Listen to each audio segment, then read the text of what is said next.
Good morning, ladies and gentlemen. Welcome to the Habibie Center's first ever Graduate Student Research Colloquium. My name is Indira Utomo. I'm one of the researchers here at the Habibie Center, and I'll be your MC for the day. This year, with the generous support from Taipei Economic and Trade Office, or TETO Jakarta, the Habibie Center had the pleasure of organizing a call for papers on the topic of the new Southbound Policy, leveraging Indonesia and Taiwan ties. From the hundreds of submissions we've received, 10 outstanding Indonesian graduate students, both at home and also abroad, have been selected. Their papers explore opportunities, challenges, and possible pathways for deeper collaboration between Indonesia and Taiwan, covering a wide range of topics such as trade and economy, technology and innovation, sustainable development, cultural and people-to-people exchanges, and so on. These papers have also been compiled into a set of proceeding publications, which all of you can access through the QR code shown on the screen in front of you. So you may access the publication and by scanning the QR code. And this publication will also be available for download through the Habibie Center's website later on. So before we begin our colloquium today, I would like to invite Bapak Muhammad Hasan Ansori as the Executive Director of the Habibie Center to deliver his opening remarks. Pak Ansori, the stage is yours.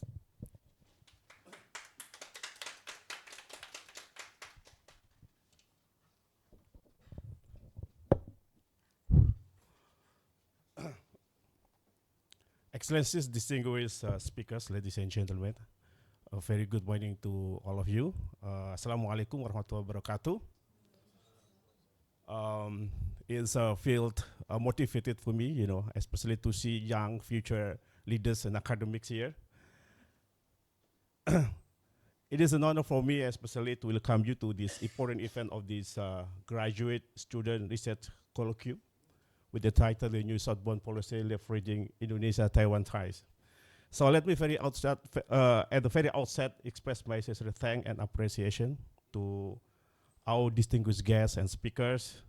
And it is in this regard I'm delighted to welcome our distinguished guest, Ms. S.O. Melit, the Director of Public Affairs Division, TETO Jakarta Office, and also our esteemed panel. The first one, Masito. Okay. Dr. Brato Wardoyo, Head of International Relations Department of Universitas Indonesia. And the second, Mas Lutfi, Dr. Raden Muhammad Lutfi, Lecturer International Relations, University of Al-Azhar, Indonesia. And the third one, Mbak Paramita Ningrum. Mbak Paramita. Where is her? Oh, okay. Still in the restroom. Faculty member, International Relations, Bindus University. So thank you very much for being with us today. I look forward to hearing you insightful views, perspective, and comments. Excellency, distinguished speakers, ladies and gentlemen, this Graduate Student Research Colloquium is our first call for papers targeting Indonesian graduate students, both at home and overseas. So this should be seen as a vital effort for providing a publication platform for young and aspiring scholars. This year's theme, the new Southbound Policy leveraging Indonesia-Taiwan ties, explore opportunities, challenges, and pathway for deeper collaboration between Indonesia and Taiwan across a wide range of sectors. As we are all aware, Taiwan ranks among the top 10 sources of foreign direct investment (FDI) in Indonesia, while Indonesia is among the top sources of migrant labor to Taiwan. Hence, we foresee the potential of Taiwan's new Southbound Policy to further strengthen cooperation between our two countries. So the NSP reflects Taiwan collaborated engagement with its partner while also expanding its scope and scale beyond trade and economy to also emphasize other areas including technology, innovation, energy, and sustainable development, and cultural and people-to-people exchanges and organization. These various topics are reflected through the rich and diverse discussion addressed by the contributing authors in this proceeding. Excellency, distinguished speakers, ladies and gentlemen, in bringing this Graduate Student Research Colloquium processing to completion, so we have been fortunate to engage with many individuals whose ideas, time, and support have greatly enriched the process. So let me express my sincere thanks and gratitude to the Tito Jakarta office for collaborating with the Habibie Center for such an important program. So may cherish the friendship between our two organizations, the Habibie Center and the Tito Jakarta office, continue into the foreseeable future and importantly contribute to build stronger and more mutually beneficial between Indonesia and Taiwan in the future. So my gratitude also goes to all others, reviewers, editors, colleagues, and partners for their respective contribution, insight, and constructive feedback. I'm especially thankful to the research team of the ASEAN Studies Program. I hope that this program serves as a platform to support and elevate young scholars in honing their writing and research skill, while also enriching literature on Indonesia-Taiwan relation. In addition, I believe that the research finding presented in this GSR proceeding will provide valuable insight for relevant stakeholders and could assist in the shaping our policies to further strengthen relations between Indonesia and Taiwan. Thank you.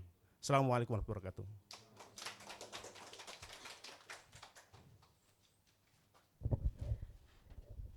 Thank you, Pak Ansori, for your thoughtful remarks to open today's colloquium. Now, it is also our pleasure to welcome Ms. Xiaomei Lin, the Director of Public Affairs Division from Teto Jakarta, who has kindly joined us today. We are honored to have you with us for today's colloquium, Ms. Xiaomei Lin, and I would like to kindly invite you to deliver your remarks, please.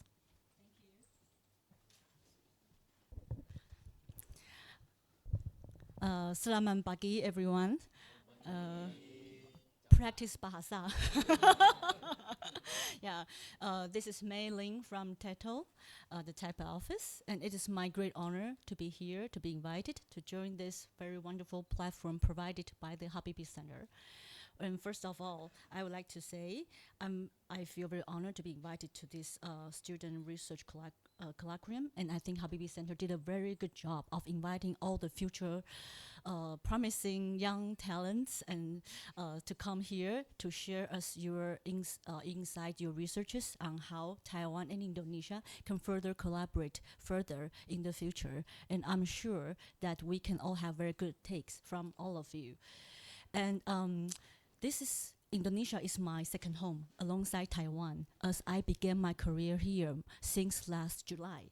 So I've lived here in Indonesia for 1 year and 3 months.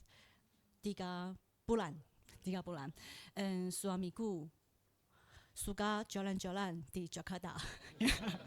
So he also traveled with me to Jakarta, and dia retired Air Force dari Taiwan, and karena saya akan ke Jakarta, so dia decided to retire. Yeah, so traveled with me. So sekarang I treat him very well because he also traveled to Jakarta with me, and we all invited the hospitality that the Indonesian peoples have shown to us together, and we feel very welcomed, and we see this our second home.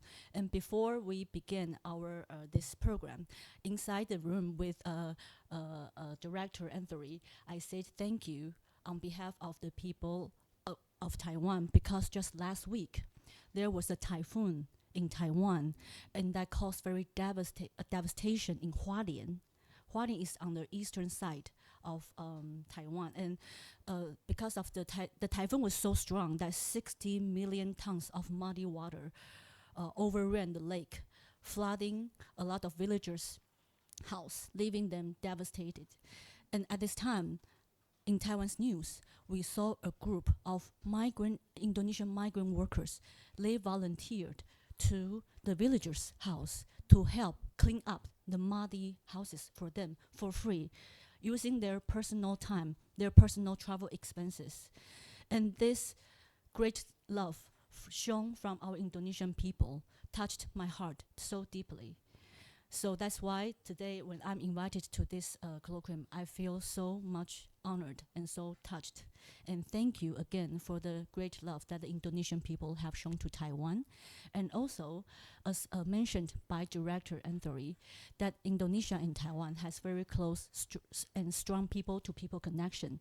Sekarang, there are 18,000 students, Indonesian students, starting in Taiwan. And we are very honored to have them and to receive them. And just like our one of our very promising Pak Radem Rufi. Sorry, my Bahasa is still improving. In the future, I will be better. Yeah. So we have so many Indonesian students studying in Taiwan, and we are proud to having them. And Indonesia is sekarang our second largest source of international students, and we want to welcome them more. Yes. So my colleague Reina has also brought some of the scholarship programs available that we would like to invite you to explore the opportunities to study and to do some researches in Taiwan to further making the connections stronger. And last but not the least, let me say, okay, because I have the paper, right, so I have to go at least 1 or 2 lines. Otherwise, my colleague Rena will be angry with me. Okay. But because she did this for me, but I'm not reading this at all. Yeah. So I eagerly look forward to hearing more from the students' research and the student projects that we see today reflect this deep connection between Indonesia and Taiwan. And once again, I would like to express my appreciation to the students and the organizer, Papak Anthony, for the work and vision that you've put into this platform. And I'm confident that this event will foster greater collaboration and strengthen the bonds between Indonesia and Taiwan. Selamat pagi and terima kasih banyak. Thank you.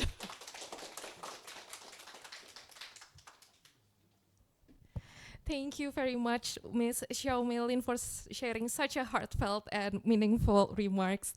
Now, before we proceed, allow me to invite Ms. Xiao Meilin, Pak Ansori, and all of our panelists for today's event, Pak Broto, Ibu Paratmitangringrum, and Pak Lutfi, to kindly come forward and join us at the front to take a quick group picture.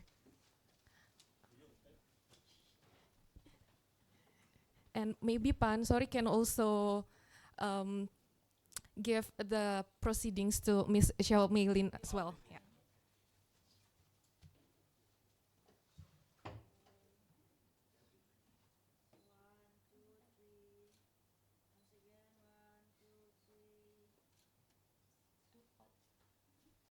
And all together, please.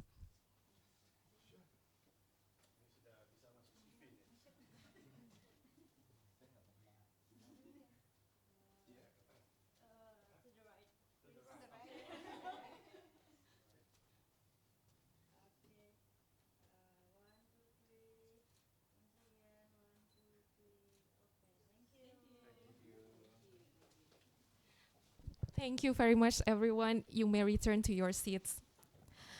Now, we'll move on to our main agenda and discussions. And before we begin, allow me to run through our agenda for today. So, our event today will be divided into 3 sessions in which the authors have already been grouped according to the themes of their papers. In each sessions, the authors will have around 7 to 8 minutes each to present their papers and key findings. After all the presentations in each session, our 3 panelists will share their inputs, questions, and comments to the authors. If time permits, we will also open the floor for questions from those joining us here on site or from those joining us via YouTube channel. And if you're tuning in through our YouTube channel, please feel free to drop your questions in the chat box. And as for all of the authors, we encourage you to do your best because we have prepared special awards for the 3 best papers and as well as the best presenter. As an additional token of appreciation, the first place will receive 2 million rupiah, second place winner will receive a reward of 1.5 million rupiah, third place will receive 1 million rupiah, and the best presenter will also receive 500,000 rupiah. Now, before moving on to our first session, it is also my pleasure to welcome and introduce our 3 distinguished panelists who are joining us today. We are very honored to be joined this morning by Pak Broto, Bu Paramita-Ningrum, and Pak Lutfi, who will share their expertise and insight, as well as provide valuable inputs and comments for each of the authors. Let me introduce them one by one. Our first panelist, Pak Broto Wardoyo, he is a senior assistant professor as well as the head of Department of International Relations at Universitas Indonesia. Pak Broto earned his bachelor degree in international relations from Universitas Indonesia and proceeded to obtain his master's and PhD from National Shanxi University in Taipei, focusing on Asia-Pacific studies. His areas of expertise includes international politics, international security, diplomacy, as well as Middle East and Asia-Pacific studies. Welcome to the Habibie Center, Pak, and thank you for joining us today. Our second panelist, Ibu Paramita Ningrum, is a lecturer at the Department of International Relations, Bina Nusantara University, or BINUS. She is also the deputy head of Global Class Program at BINUS, and her research interests are on ASEAN community and the political economy of regional integration in Europe. Similar to Pak Broto, she also earned her bachelor in international relations from Universitas Indonesia, and she also holds a postgraduate diploma from University of Birmingham and also a PhD from Tamkang University in Taiwan.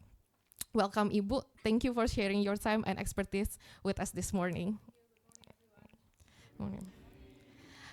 Our third panelist, Pak Muhammad Lutfi, is also a lecturer in the study program of International Relations, Universitas Al-Azhar, Indonesia. His research interest is in defense and security, and he earned his bachelor from Universitas Pajajaran and his master's from Universitas Indonesia. Pak Lutfi is also currently pursuing his PhD from National Shanxi University in Taipei. Thank you for being here with us today, Pak Lutfi. Without further ado, let's begin our first session today. The first session's theme is Rethinking Indonesia-Taiwan Economic Strategy under the New Southbound Policy. I would like to invite Kezia Regina Setiono, Nanda Yuda Ikhwan Pradana, and Dama Rifki Adi Pramana to join us and take the seats at the front. Please come to the front.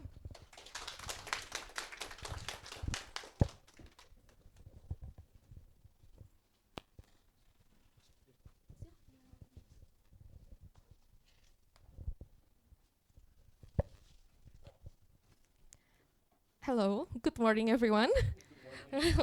Welcome, Kezia, Nanda, and Dama. Okay, we're very delighted to have you with us today, and we look forward to hearing your presentations. So I think we'll begin with Kezia first, right? Let me briefly introduce Kezia. Kezia Regina Sotiono here, she is a master's student in international relations at Parahyangan Catholic University. Is that right? Yeah. And she will present her paper on Indonesia's economic response to the US-China trade war, opportunities under Taiwan's new Southbound Policy Plus.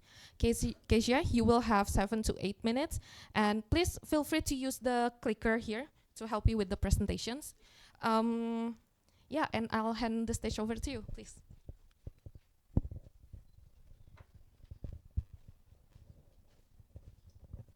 So yeah, good morning, ladies and gentlemen. It's an honor to be here. And I'm very nervous this morning standing in front of you, but yeah, allow me to introduce myself. My name is Kezia Regina Setiono, and I'm from Parahyangan Catholic University, and today I will present about Indonesia's economic response to the US-China trade war, opportunities under Taiwan's new Southbound Policy, focusing on how Indonesia can pragmatically engage with Taiwan while still consistent with its foreign policy principle. So let me begin with some introductions with backgrounds. As of we all know, on April 2nd, 2025, the United States imposed a 10% tariffs on all imports goods with up to 50% on select partners. And later on the 9th of April 2025, the government of the United States suspended the tariff for 60 countries, excluding China. And this whole situation leading to a tariff escalations between both of the countries before they both do a ceasefire that was reached in Geneva in May. So again, this tariff caused a domino effect on the global economy, including Indonesia that has a trade surplus of 16 billion USD, with the key exports such as garments, electronics, footwear, and also oils.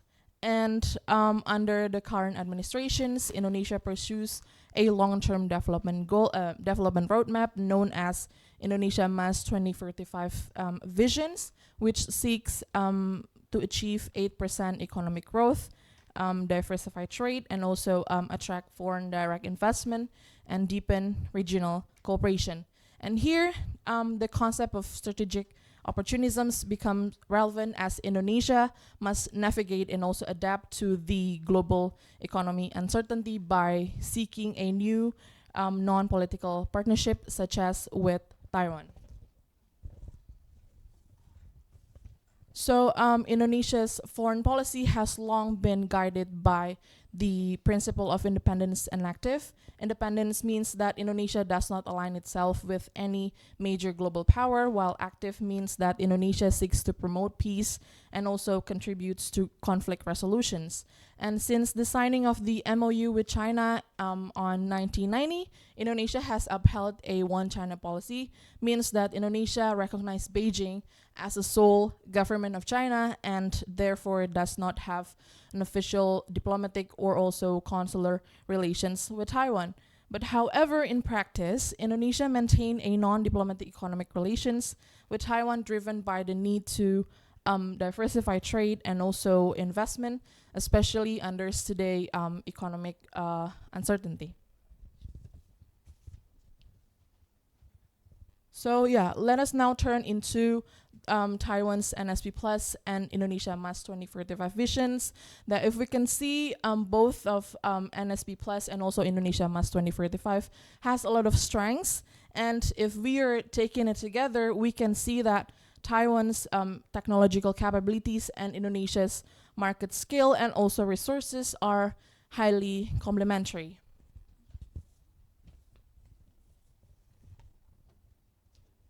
And here, if we look at the Taiwan's investment flows to Indonesia, we can see in a span of 10 years from 2013 to 2023, we can see an overall positive trend despite a decline in 2023. But however, investment has not yet returned to peak levels of 2015 and also 2020.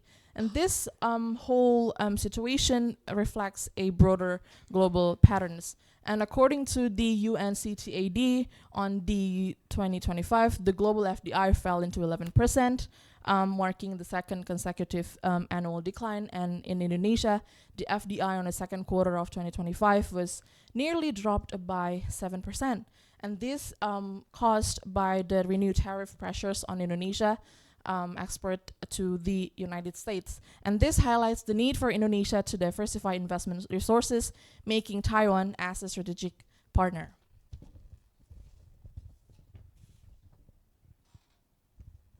And here is where the concept of strategic opportunisms becomes essential. So by the definition itself, strategic opportunism means to exploiting temporary geopolitical or economic openings through a selective and outcome-driven partnerships. And for Indonesia, this means pragmatically engaging Taiwan to fill the policy gaps and also diversify dependencies. And through Taiwan and SP Plus, in both of the country can create a so-called survival chains in two key corridors that I point out. The first one is the high-tech supply chain and digital solutions corridor, and the second one is the public health corridor. And these two corridors align directly both with the NSP Plus and also the Indonesia Mas 2045 priorities of technology-driven growth, human capital development, and also the sustainable development.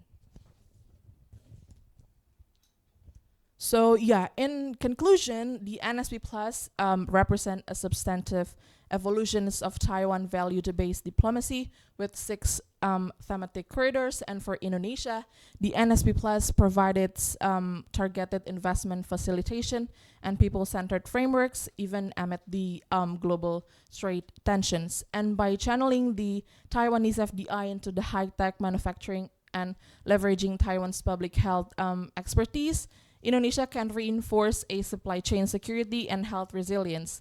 And most importantly, this cooperation with Taiwan and Indonesia embodies a strategic opportunism means that Indonesia can deepen non-political ties with Taiwan, maximizing economic benefit, but still remain committed to the One China policy. And therefore, the NSP Plus should be seen as a strategic tools that Indonesia's independence and active foreign policy, and also help achieve the 8% economic growth target, and also forge a resilience, mutually beneficial partnership in the era of global uncertainty. So thank you very much for your kind attentions, and I look forward for your question and discussion. Thank you. Thank you very much, Keisha, for such an interesting and also timely presentation as well. Such a timely topic nowadays. And now, before we go to the panelists for comments, let us first continue with all of the presenters from these sessions. And our next presenter is Nanda Yuda Ikwan Pradana. Nanda recently completed his Masters of International Relations from Monash University in Australia. Congratulations, Nanda. Well done, well done. And you will be presenting your paper titled Friendshoring the Silicon Shield. Please, the stage is yours.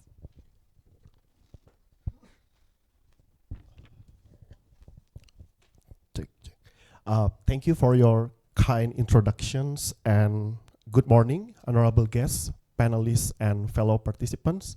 I would like to say that same with Kezia, I'm also nervous for today's presentations. So yeah, I hope this presentation will going well. Today I will be presenting my paper titled Friendshoring the Silicon Shield. Basically, this paper will explore how it would look like the Taiwan-Indonesia semiconductor corridor under the new Southbound Policy Plus. What is friendshoring? Friendshoring means relocating critical industry and critical supply chain to politically aligned and trusted partner. For Taiwan, friendshoring is not simply an economic choice, but it is about to reducing the risk to Chinese coercions while also hedging against the limit of relying on Western partners. Why friendshoring has become a matter today, nowadays, why it's become an important topics to be discussed. Two factors define the strategic context of friendshoring. First, the escalating of United States and China tensions pushed Taiwan to diversify beyond Chinese markets. Many Chinese corporations doing business with Taiwan are under US sanctions and restrictions, directly limiting Taiwan's rooms for maneuver industrially and economically.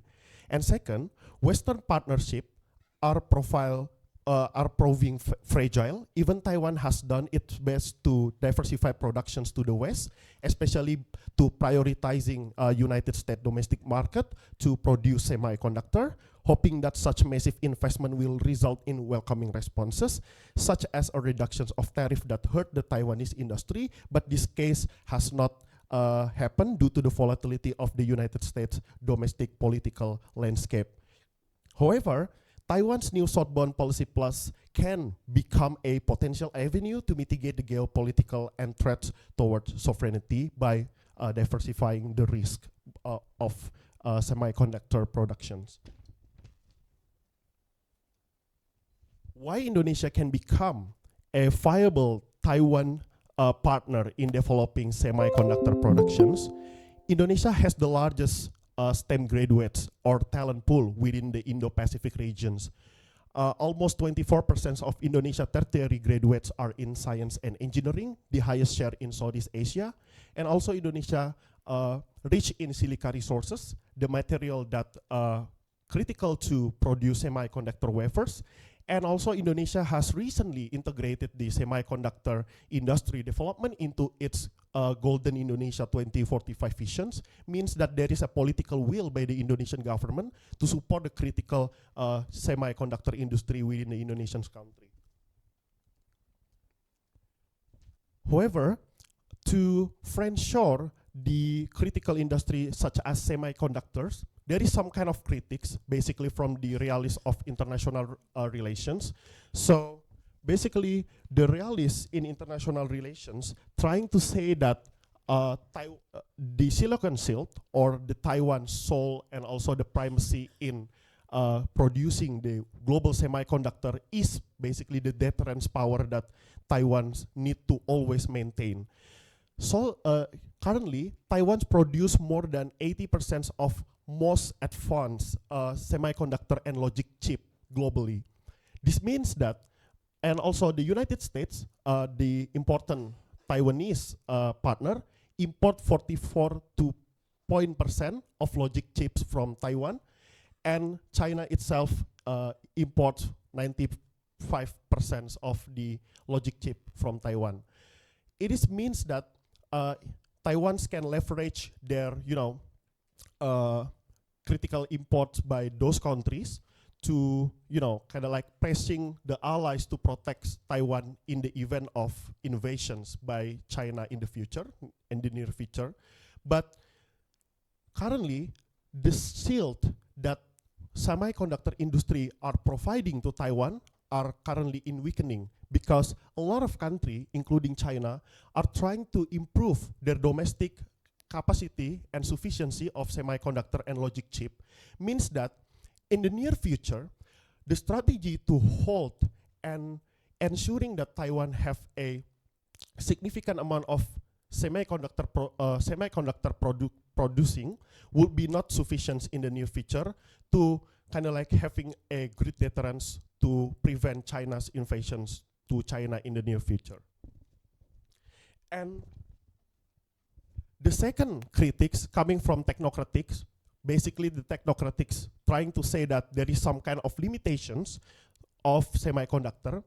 If Taiwan trying to offshore the semiconductor productions to another country, there is a limitations institutionally to provide a great technical capacity and also the labor talent to develop that semiconductor. So basically in developed country like Germany and Japan, they only produce 22 to 26 nanometer nodes, means that the most advanced, highly advanced semiconductors, sub 2 nanometers, are massively still produced within the Taiwan itself. So there is some kind of distrust that countries like Indonesia and also Southeast Asian country could also producing semiconductor. However, Southeast Asia prove that they can develop semiconductors industry. For example, Malaysia and Vietnam securing assay plants, and also they can prove that they can, involve in assembly, testing, and packaging process that important to semiconductor productions and contribute to the success of semiconductor producing globally. So there is a chance for Indonesia to basically taking part to these productions within the Taiwan support. I will use Gramscian's geopolitical economic framework to further explain how Indonesia and Taiwan semiconductor cooperations will look like in the future. Basically, Gramscian's geopolitical economic lens, seeing friendshoring not just a technical fix or zero-sum security dilemma, but it treats semiconductor offshoring as contested geopolitical fix. First, we will explain geopolitical rivalry, capital accumulations, and state projects. So the first context that we need to discuss is the geopolitical backdrops that supporting this friendshoring. So why Taiwan can offshore their semiconductor productions to Indonesia? Because the United States has elevated its partnership with Indonesia to include semiconductor supply chain cooperations. This positions Indonesia not only as Taiwan's partner, but also as a Washington strategy to contain China technological rise. At the same time, US tariff and CHIPS Act create new pressure on firms like TSMC in Taiwan, making Southeast Asia an attractive diversification option for Taiwan semiconductor production. The second is Indonesia poly-alignment strategy. Basically, in Indonesia domestic politics, there is two political contestations by two parties. The first from transnational elites including technocratic ministries such as the Ministry of Industry and Coordinating Ministry for Economic Affairs, that they favor deepening ties with Taiwan and the US, seeking semiconductor as a pathway to industrial upgrading because they gain external backing, expertise, funding, and political leverage for their semiconductor ambitions. And the second actors who contest the semiconductor productions is the oligarchic business elites who want the benefit from both Chinese and the West. This is visible in sector like nickel, where Indonesians partners with both Chinese and American firms. Thus, in the future, if Taiwan and Indonesia cooperate in semiconductor manufacturing, Indonesia will seek semiconductor Taiwan and the US, but without closing the door with China. Apologies, Nanda, you have 1 minute left. Okay. So the cooperations between Taiwan and Indonesia have a potential for Indonesia. First is industrial upgrading, and this is the opportunity for TSMC, the Taiwan Semiconductor Manufacturing Corporations. Also, for Indonesia, attracting TSMC investment could transform Indonesia from a resource-based economy to higher value manufacturing hub. Taiwan can support build, operate, localized model, ensuring technological transfer and local participation, so that gains of offshoring contributes to Indonesia's long-term development while improving trust on Taiwan's diplomatic efforts. So this is the conclusions of my presentation. Taiwan's strategy of maintaining semiconductor manufacturing primacy is under attack and is unlikely to be sustainable for the medium and long term. Friendshoring has become the best possible option for gaining Taiwan's diplomatic leverage, especially from rapidly developing Southeast Asian countries like Indonesia, with talent, resource, and policy alignment that make it a prime friendshoring destinations. And friendshoring to Indonesia will play out under the scenario of, first, friendshoring is not a neutral, it is a contested geopolitical fix shaped by US-China rivalry, capital interest, and state project, and poly-alignment or politik bebas aktif with the actor contesting to gain influence is inevitable. Indonesia will balance tie with both blocs, like with the US and Taiwan and also Chinese, rather than choosing sides. And lastly, industrial upgrading is possible, but only if Indonesia secures technological from Taiwan and avoids become an enclave economy.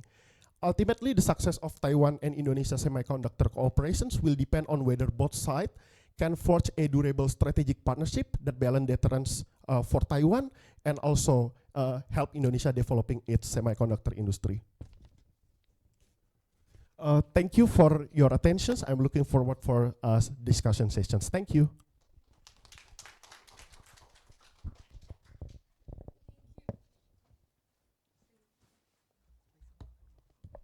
Thank you, Nanda, for sharing your research findings and insights on this topic. Now we'll move on to our last presenter for this first session, Dhamma Rifki Adi Pramana.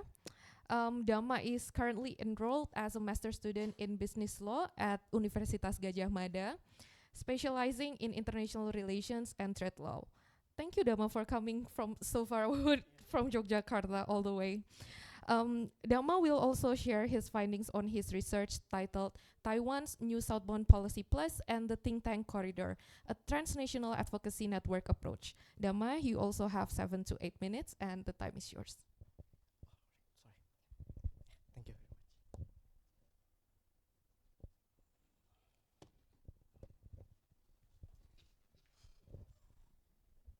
Tes 1, 2, 3. Hello, good morning everyone.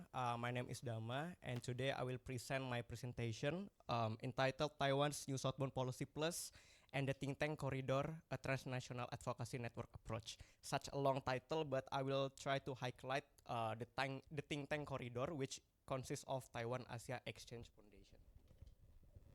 So in introduction, I would like to give you an overview of what Taiwan's foreign policy is. The first, because we understand that Taiwan is a quasi-state where it lacks of empirical statehood or free from the intervention of People's Republic of China, especially for one China policy. It pushes Taiwan to have new southbound policy that try to enhance the economic cooperation with Southeast Asian countries, South Asian countries, and also Australia, right? And then by 2016, Tsai Ing-wen is the one that initiate the New Southbound Policy. And then now, currently, there's a shifting from New Southbound Policy to New Southbound Policy Plus by Lai Ching-te in 2024. I would like to highlight what differs between New Southbound Policy from Tsai Ing-wen and New Southbound Policy Plus is that there's value-based diplomacy, which consists of one, think tank corridor, second, NGO corridor, and third, youth corridor. We are going to talk about think tank corridor, but still we will like go and connect with NGO corridor later on. So my theoretical framework is transnational advocacy network that comprise coalition of NGOs, research institutions, social movements, and other civil society actors. By using this framework, I try to categorize what TAIF already done in Indonesia by assessing information politics of how TAIF able to publish credible information that can be processed by the audience. Second, symbolic politics that try to frame a certain event and address the issue itself. And then the three, leverage politics by involving like other actors, maybe state, maybe non-state actors mainly. And last but not least is accountability politics, where actually it has power to take responsibility for those actors on their behalf. And this is my next slide. Actually, I try to deliver to you what Dr. Shin Huang Michael Sao, I'm so sorry for the pronunciation if it's wrong, the chairman of TAIF, in Taipei Times 2018, he said that TAIF is semi-official think tanks that are not completely independent and shaped by government directives. However, I find that actually I'm questioning whether or not are there any changes or shifting categorization from 2018 Taipei Times interview with current situation, especially under New Southbound Policy Plus. And then this, my first analysis, actually I try to put the category to TAIF itself. I acknowledge and recognize that TAIF is a policy-oriented think tank. However, I would like to address what consisting of this organization and where can we try to collaborate or explore the opportunity of collaboration. So if we're talking about number one, GONGOS, governmental organization, governmental organized non-governmental organization, we can say that TAIF, as mentioned earlier, is semi, so it's not fully controlled by the government. So it's not falling into this category. And the second one, CSO, civil society organization, it's like the middle ground. But I would like to also explain the other reason why I also put NGOs to the condition of TAIF itself. And then think tanks, like the currently what happens where the output try to influence the foreign policy and the certain decision maker in countries, for example. And fourth, NGOs. And five, I try to introduce my new term. Of course, it's full of limitation, which I will try to explain later on, but I will just like to highlight quoted stated NGOs.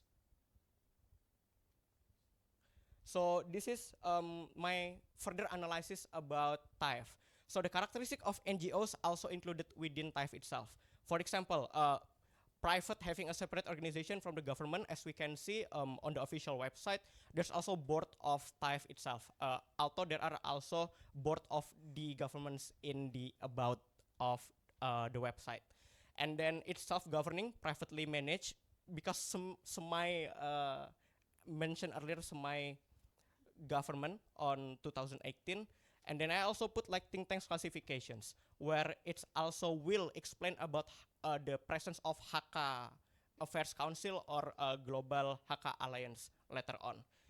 And then this is the next slide about quoted stated NGOs. So basically, these are main features that I would like to capture to explain what is going on with TAIF. Number one, initial funding or mandates from state-linked bodies. So NSP is the one that initiated the emergence of TAIF at the very first place. And then the number second, governance, blending government appointees with independent experts. which will be explained later on because I have the profile of the experts that not directly related with the government from Taiwan, for example. And then operational autonomy to conduct track 2 diplomacy and research, and active engagement with civil society and diaspora networks. This is the one that I tried to mention earlier for the number 2, for the involvement of experts. Number 1 is Sana Hasimi. So Sana Hasimi is one of the expert consultant from the government of India. And then the senior advisor of Dr. Maria Serena Diokno from the Philippines, professor, and Bonnie S. Glaser is a part of managing director German Marshall Fund from United States. So I would say that there are varieties within TAIF itself. So it's not really like stuck into a certain definition, right? And then, so this is my output for the analysis. So TAIF illustrates this hybrid model, its collaboration with government-linked cultural diplomacy, particularly through Hakka Affairs Council. Moving on, there's also, I mentioned earlier about Hakka, Global Hakka Studies Alliance that brought together 11 institutions initiated by Dr. Michael Hisau itself. Like there are dual roles as chairman of TAIF and also chair professor of Hakka Studies at National Central University.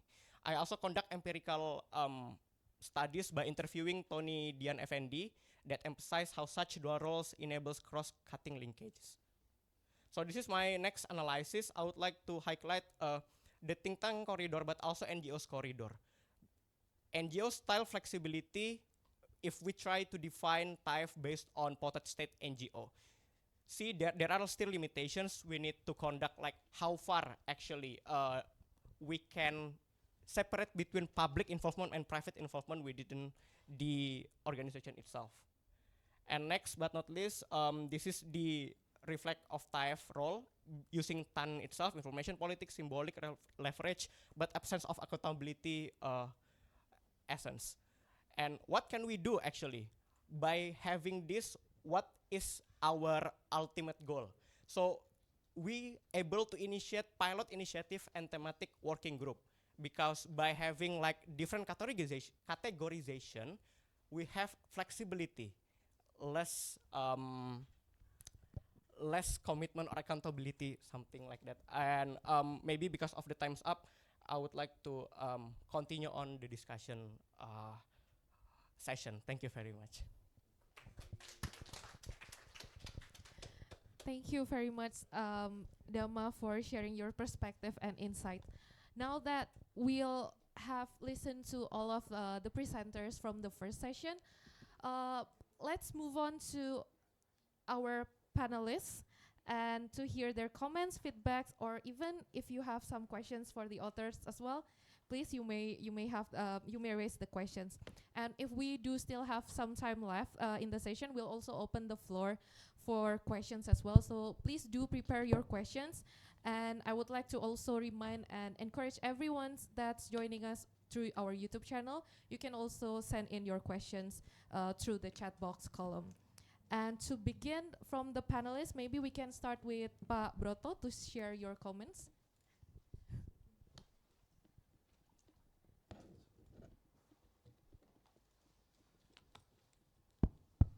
Okay, good morning, and thank you, Keisha, Nanda, and also Dhamma for your presentation. I really enjoy your presentation, but for Dhamma, I think your paper is much clearer than your presentation, so I really enjoy your writing actually.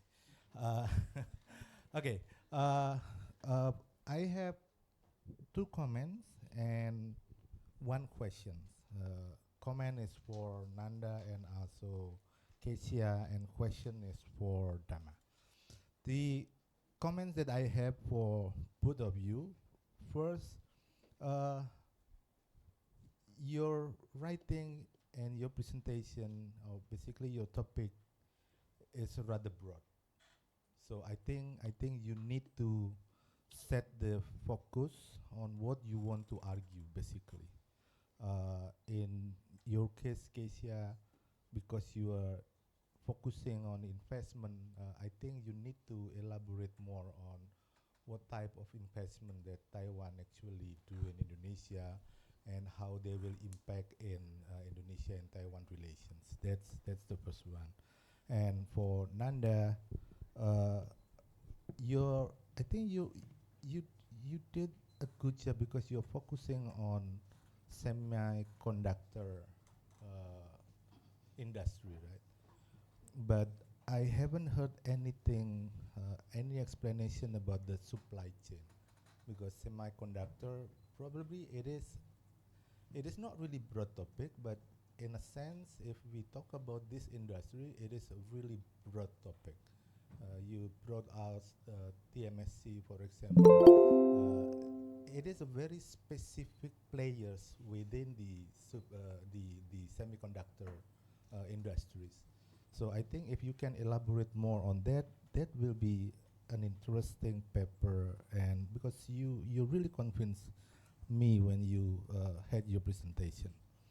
And for Dhamma, uh, the question is, so what is the merit of TIFE? Why is it different from others? Because you mentioned about different type of, how you call it, think tanks, NGOs, and so on. But what is specific from TIFE? Why is it different from any other institution in the past? I think you realize that one of the problem with Taiwan is because it lacks diplomatic recognition, right? So the political recognition from other countries is not that strong. It's different with other countries. So in that sense, you can really point it out the significance of TIFE and its role in advancing Taiwan diplomacy. So that is for me. Thank you.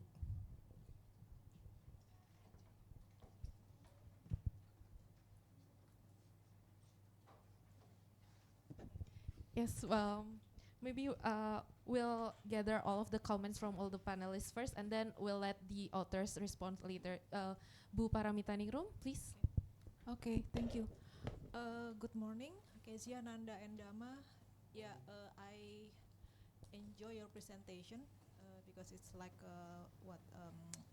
lesson learned for me and reminder for me as well.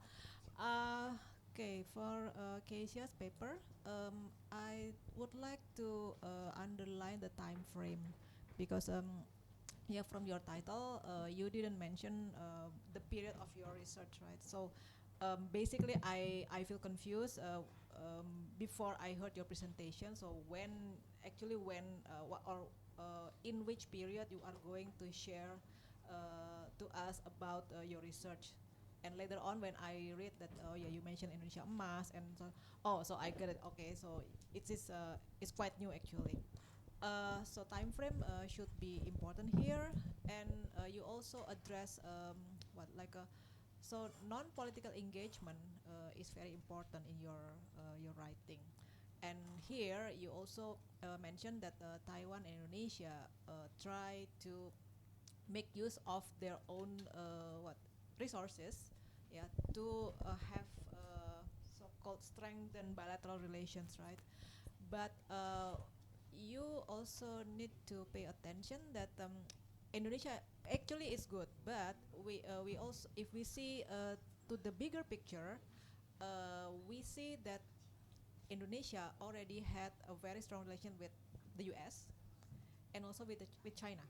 So basically here, if Taiwan would like to be involved in this relations, Taiwan needs to consider that this triangle relations is very strong. So how Taiwan can involve, and what Taiwan can offer in this triangle relations, because three of them, U.S., China is a big power, and Indonesia is also big power in the region. And whether this Indonesia's resource and market and Taiwan technological expertise can play important role in these triangle relations or not. And also try to be more focused on that, because as Pak Broto said, yeah, we are still confused. So actually, what Taiwan would like to what show in this triangle relations and in this writing. So it will be easier for you then to portray. Okay, this is Taiwan what advantage, and Taiwan can show their leverage in this triangle relations. Okay, thank you. Yeah, and then for the second Bumita, paper. pardon me, can you hold the microphone closer because Okay, it's yeah. thank you. Okay, so for the second paper, Nanda, about semiconductor and friendshoring is also very interesting. And again, Taiwan here show their power leverage, yeah, in Indonesia-Taiwan relations and also in Asia, Southeast Asia, I think. Yeah, Southeast Asia. Yeah. So how then Taiwan can show their power leverage in Southeast Asia through this friendshoring, using their what TSMC talent resources and market policy experience to make them more more powerful and can be seen by Southeast Asian countries. That's my concern because they for semiconductor we all know they already very expert, and then they try to promote this in their to their Southeast Asian partners, and for us, for Indonesia and other Southeast Asian countries, of course, yeah, we were welcome. But again, I think each of Southeast Asian countries has their own interests. Whether they would like to accept it purely, or they still choose, okay, which one is better, China or Taiwan or other, something like that. So better you also need to focus on that. And regarding to Indonesia's domestic politics that you also mentioned, yeah, so be more focused on that. And for the third paper, Dama, this also interesting. Yeah, still related to the previous one, but you focus more on transnational advocacy network. So the role of the people here, how these people can play in this interaction, using. You also mentioned using their expertise, using their ethnic orientation, because you also mentioned Global Hakka Alliance, and coincidentally, Professor Xiao is also seems like he also play this ethnic card for its effort. And then how Taiwan here can be a model of what diplomacy, using the network, the people. Yeah. So you can explore how the Taiwan make use of their people, their expertise, and also ethnic orientation to pursue their diplomatic strategy, because TAIF itself is one of the diplomatic actors for Taiwan context. Yeah, and by having this TAIF and other similar institution, Taiwan would like to show how they can play a role in their relation with Southeast Asian partners. Yeah, be more focused on that, how Taiwan can make use of their people and expertise and ethnic orientation, yeah, or culture factors on making their diplomatic strategy works. I think that's all for me. Thank you very much. Thank you, Ibu Paramita Ningrum. Pak Lutfi. Thank you. Dear presenters, thank you for your wonderful presentation. I really enjoy all of your presentation, and three of you have covered, I think, two corridors, the technology and also the NGO corridor in related to the NSP Plus. My comment for Kezia, I think I would like to be frank. Actually, Dr. Broto and I, and also my supervisor, are writing and even will presenting. I think it resembles the same topic with us, right, Dr. Broto, in terms of how Indonesia and Taiwan can cooperate during this economic turbulence caused by the Trump, right? So I think your topic is an important one. However, if I may to comment your paper, I would say that some data might be disputable.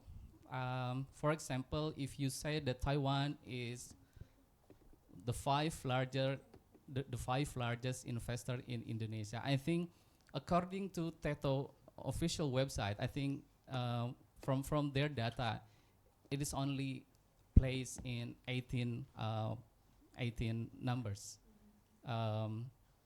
investors in rank in Indonesia for investment. So you have to recheck again your data. And I think you also in page 5 you said that it is estimated to have generated employment for approximately 1 million local workers. I think this kind of data is a signal of lack of data support. So you have to be, it is better to provide more information rather than an estimation. Okay.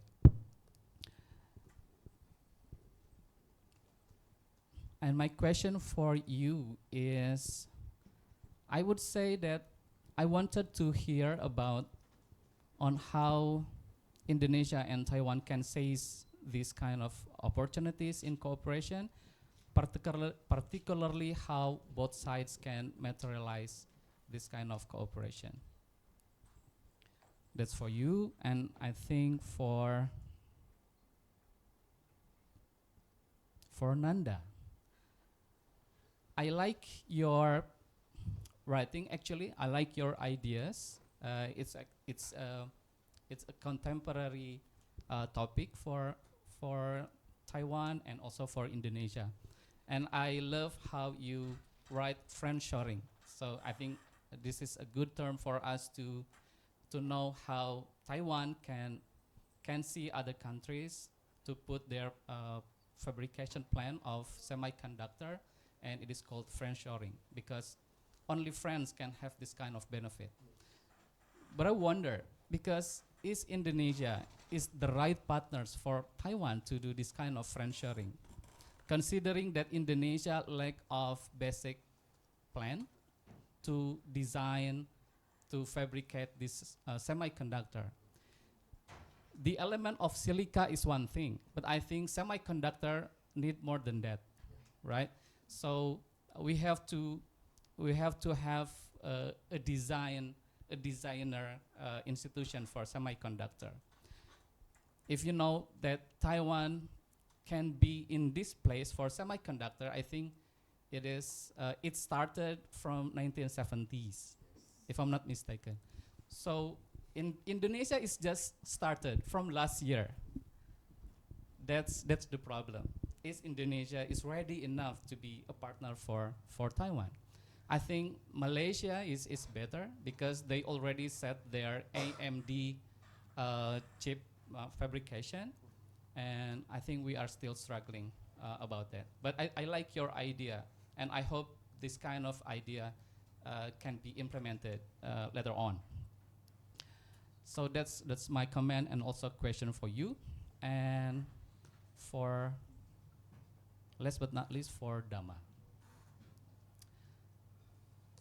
So Dhamma, you said you defined that NGO is there's a state link NGO and also potted NGO, potted state NGO, and also government operated NGO. So how do you come up with this kind of potted state NGO? Why? I think we can only say that TAIF is a state link rather than potted. So what is the differences between this line of potted state NGO and also state link NGO? I think that's my question for you. Thank you so much.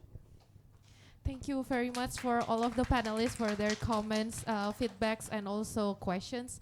Now, let me turn back to the presenter. Maybe Nanda, would you, or Kezia, maybe would you like to respond first?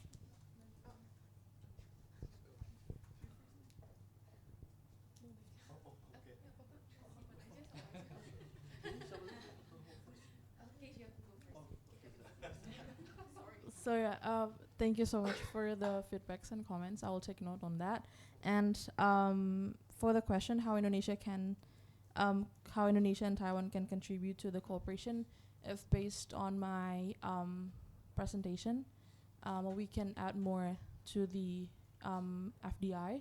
So we have to build a trust with Taiwan to put the FDI to Indonesia. So then the Indonesia economic can growth, and we can also give Taiwan our market so that they can also do an export to us, and we as a country, Indonesia and Taiwan, can do exports and imports together. But basically, yeah, based on the FDI, and we have to make trust with the Taiwan. That's it. Thank you.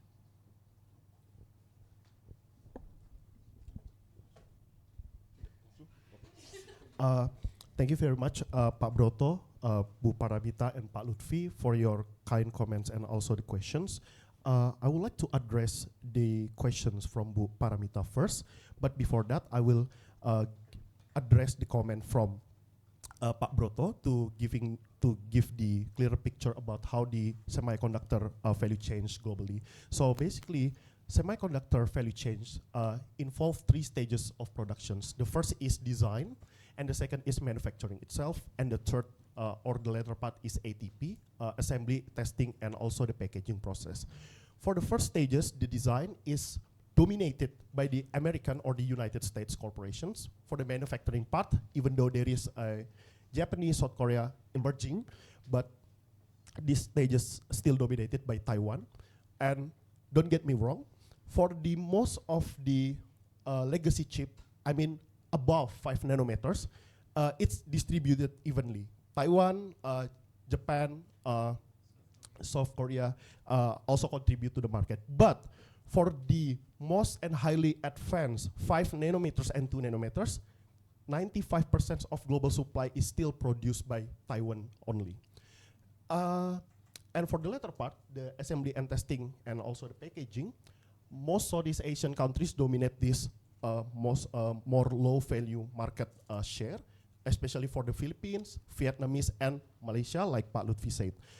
And how can Taiwan show power leverage to make it more powerful and be seen by Southeast Asian country, considering the Indonesia's domestic politics? I think the new Southbound Policy creates a new kind of avenue of corporations. Since 2001, there is a established belief that the only way Taiwan could, maintain the sovereignty and also deter China to not do the quarantine, especially in 2027, is only by keeping the semiconductor in Taiwan itself. So basically, if China trying to invade Taiwan and also trying to, invade and conduct the aggressions or quarantine to Taiwan, there is a collateral damage, and also there is a global economic fallout that also impacted China, because China import 59% of Taiwan semiconductors export. But recently, Taiwan's have a challenge to this kind of belief, because China trying to secure 75% of self-sufficiency of semiconductor productions before 2030, and many countries follow through. Like United States, they enacting CHIP Act to basically saying that productions of semiconductor by TSMC must be done in the United States, but due to United States political volatility, the move that Taiwan's conduct in Obama administrations become, a backlash during the Trump administrations, because Trump still, push the tariff to Taiwan. And there is a lot of countries that trying to replicate this move, cannot achieve what Taiwan have done. For example, fabrication in Dresden in Germany and Japan only produce 22 and 26 nanometer. So we cannot Indonesia to we cannot expect Indonesia to produce the most and highly advanced semiconductor like the 5 nanometer or the newer model 1.8 nanometer or 2 nanometers. But but Taiwan can assist Indonesia to produce and to establish the industry by helping Indonesia to kind of like creating the base model or legacy model of the semiconductor first. For example, the above 26 nanometers that frequently been used in auto industry, because Indonesia has the potential on developing the electric car and electric vehicle. So by assisting Indonesia, Taiwan can help Indonesia's in creating a new semiconductor industry that frequently address on legacy model that can be used in vehicle industry. And also, I think in 2024, there is a lot of talk between Indonesian officials and also Taiwanese government about how Taiwanese government will use the leverage of more Indonesian students that study in Taiwan, especially in engineering degree. So it is a great opportunity for Taiwan to not only, kind of like giving a scholarship for Indonesian who study in Taiwan, but also when they come back to Indonesia, they're actually working on Taiwanese interests. They're working on fabrications that are being supported and being backed by Taiwan. So it become a more people-to-people diplomacy, but at the same time, it's also creating an opportunity to Indonesia and Taiwanese cooperations in educational sectors, because a lot of engineering talent pool in Southeast Asia basically coming from Indonesia. 24% of Indonesia graduates are from engineering, from STEM. So I think yes, for Pak Lutfi questions, Indonesia can become a new semiconductor hub, but not for the most advanced 5 nanometer, 2 nanometer, and 1.8 that's exclusively been produced in Taiwan. And also, Taiwan can, show the faithful ally diplomacy to the Southeast Asian nation by sharing this critical industry to Indonesia to address Bu Paramita, because I believe that Taiwan cannot exclusively keep the semiconductor industry to deter China anymore, because China will eventually follow the industry self-sufficiency, Japan and United States also. But by sharing this critical industry to Indonesia, for example, and Southeast Asian partners, Taiwan get a leverage on their interests, especially under the new Southbound Policy, because this kind of developing countries will at some point have a capacity to shape international structure and system, and they will back Taiwan to advance their interests and help Taiwan to secure diplomatic leverage in the event of crisis. So basically, middle power diplomacy will be good in this kind of scenario. So yeah, thank you. That's all. Okay. Thank you very much for the comments, Pak Broto, Bu Paramita, and then Pak Lutfi.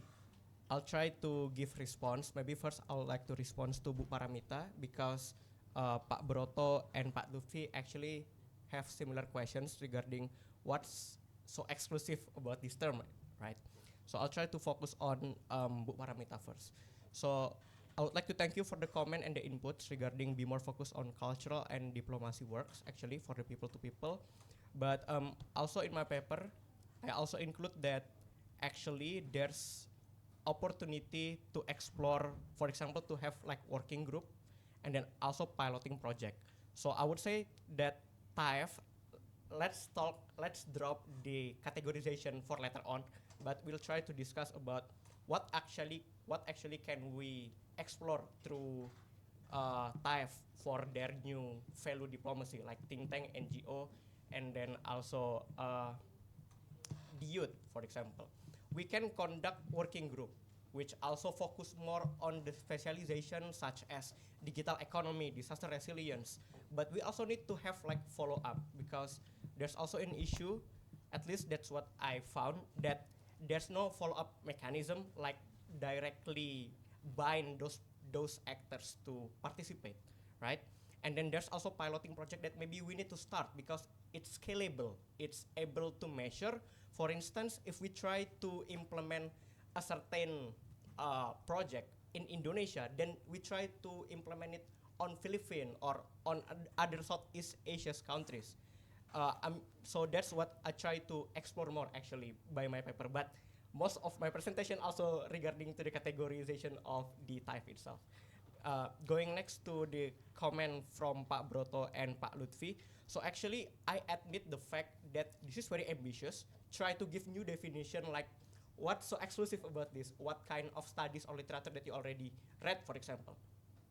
I would highlight that this is still in like initial early stage of development because I tried to have like an interview with Pak Tony. So I actually discussed with Pak Tony about the situation like what is actually TIFIS. Like there are a lot of NGOs, like there are a lot of actors that involved within the TIFE itself. Or should we like create a new categorization that enable maybe bring benefit to Taiwan itself? For example, if we're talking about NGOs, NGOs has flexibility, for example. So people actually like we have more acceptance for that issue. That's what I try to bring to the table actually. And then for further information, actually I'd like to conduct interview previously with the chairman of TIFE, but unfortunately I was unable because during this paper creation, like during the interview, my father passed away. So it it actually hindered me to like give you a proper data because I mentioned the limitation regarding like how much government or like private sectors involved within TIFE itself. And I think there's also followed with Haka Alliance and the others. So thank you very much for the comments and I hope the questions answer and yeah, I'll give back the word. Thank you, Daman. I'm so sorry to hear about your father. Thank you so much for the response from Kezia, Nanda, and also Dama. And unfortunately, due to time constraint, I don't think we will be having enough time to open the floor for questions in this first session, but we will try to make more time for the later sessions after this. But Indira, can Yes, I make yes, a short please, comment? of course, Pak. I actually like your idea of meeting the categorization, but if you do it, for example, on one spectrum, it is a degree of relative closeness to the government, for example, that's the Y spectrum, and then you cross it with, for example, the capital or the strength of funding, for example, then you already have different categorization. And within that categorization, you can place TIFE within one of the boxes. So you have a new concept, and it's a clear and academically sound concept, basically. Sorry, it's a very short comment. No, it's okay, Pak. It's okay. Thank you very much, Pak Broto. And that concludes our first sessions on the theme of rethinking Indonesia-Taiwan economic strategy under the new Southbound Policy. Round of applause, everyone. Thank you. Thank you. Before we move on to our second sessions, we will actually have a 10 minutes break to enjoy the coffee, tea, and snacks that we've prepared at the back of the room.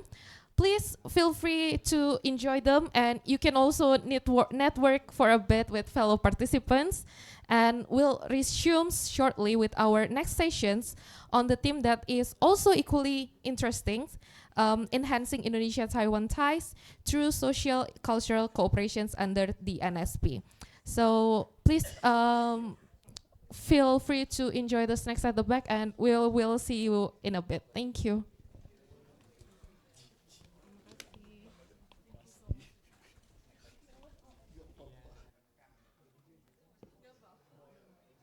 Cek satu.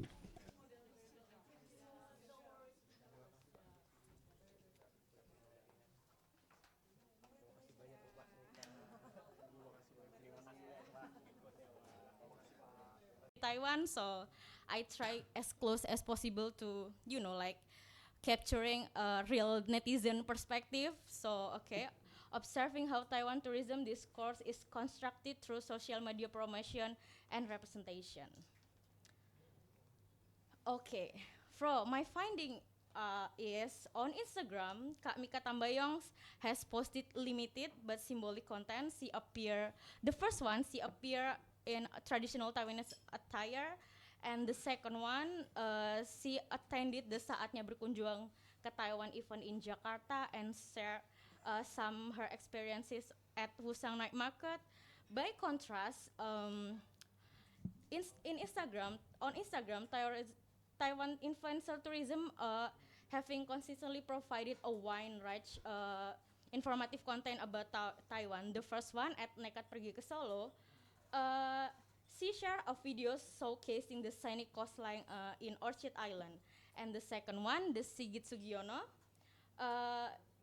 he shared about information on Taiwan travel opportunities through the Taiwan Lucky Draw program, so everybody can join that program and winning, if they winning, can freely going to Taiwan. So, and the third one, at Ika Huang, provided comprehensive guidance on travel and preparation, ranging from necessary travel documentation and instruction on purchasing transportation while during in Taiwan.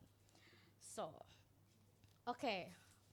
When I look on TikTok and I saw that on the platform, Kak Mika has been active there. She hasn't shared any content related to Taiwan tourism on that platform yet. But in these apps, the many influencers using this app to share creative content, but mostly use video-based. In these apps, mostly they use like including monologues, and show a lot of footage about location or destination traveling in Indonesia, and a lot of influencer will explain it on text or like using the technique storytelling. So I think in these apps, a lot of influencer give some more detailed information rather on Instagram. So, okay. Okay, so I want to move on discussion. Based on my findings, I try to abstract and conceptualize of challenging encounter by celebrities in their role as tourism ambassador and influencers. Okay, I argue that influencers are more effective than celebrity in promoting Taiwan's tourism for three main reasons. First, in terms of content strategy, influencers are excellent at producing high quality videos that follow 5-second rule to like a golden time to capturing audience's attention. And the second one, in terms of audience interaction, influencer foster two-way engagement, building trust and authenticity. And okay, this is kind of interesting because a lot of scholars find that nano and micro influencer is specifically more effective to, like promoting something.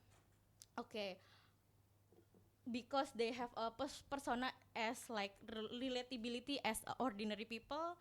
And okay, as a context, I want to explain like influencer can be divided into 4 category: nano, micro, macro, and mega.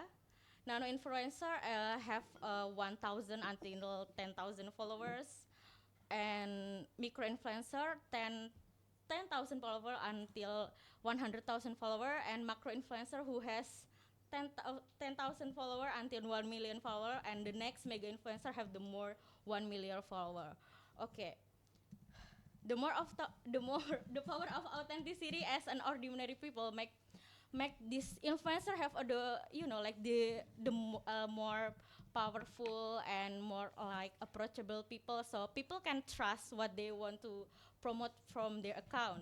So by comparison, Kak Mika Tambayong posts while she just posting about her activity on Taiwan, a lot of audiences just focusing about her appearance and like as a fans and idol relation. So like this kind of interaction is reducing their promotional impact as a tourism ambassador. So, okay.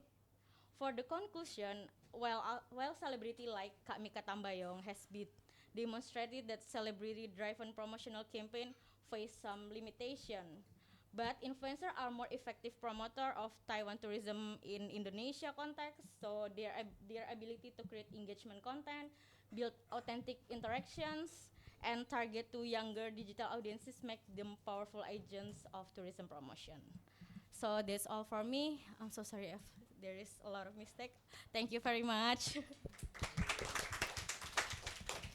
Thank you very much, Asmi, for such an engaging presentation. Well done. Next up, we will have Rafida Mumtaz. She's a Master of Arts. She's a Master of Arts in Linguistic Studies candidate from Universitas Erlangga, and she will be sharing with us her research on shared tongues, shared futures, rethinking Taiwan-Indonesia cultural ties under the new Southbound Policy. Rafida, the stage is yours. Okay, Assalamualaikum warahmatullahi wabarakatuh. Okay, good morning everyone. Thank you for the opportunities to standing over there. I am Rafida Mumtaz. I'm from Universitas Airlangga, and here I will present about my research entitled Shared Tongues, Shared Tomorrows, Rethinking Taiwan-Indonesia Cultural Ties under the NSP+. So the NSP Plus is launched in 2016 and is often understood as an economic initiative, markets, trades, and other. And we have discussed about it in session 1. And however, my research is one to rethink this view. So I argue that NSP Plus can also serve as a platform for cultural and linguistic diplomacy and approach that emphasize empathy, kinship, and people-to-people connection. So this perspective is especially relevant for Indonesia because our ties with Taiwan are not only on economic, but also rooted in shared Austronesian heritage. So Austronesian, if you know, it is indigenous language or indigenous societies in Taiwan. There's a Formosan island in Taiwan. So if you know, it's a small island in nearby in Taiwan, and this is indigenous people such as Amis or Atayal and Formosan indigenous people over there. So linguists and archaeologists widely recognize Taiwan as a home of the Austronesian languages. So according of Bellwood's theory, out of Taiwan, around 5,000 years ago, Austronesian speaking peoples migrated from Taiwan to Philippines, to Malaysia, and then Thailand, and Indonesia, and across over the Pacific region. So you can see over there is many arrows that widely spread of the Austronesian peoples from Taiwan. And this theory suggests that ancestors of many Indonesians, so we have a really relationship bond between we as an Indonesian and Taiwan. So we are ancestors. we can call them our grandma and grandpa because we have relationship. We have a close relationship between two nations. So today, Indonesia is hundreds of Austronesian languages testify to this connection. So maybe one may ask, this leads to an important question.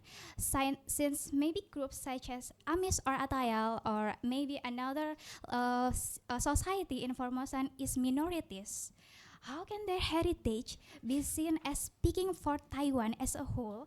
So the answer lies in their foundational significance.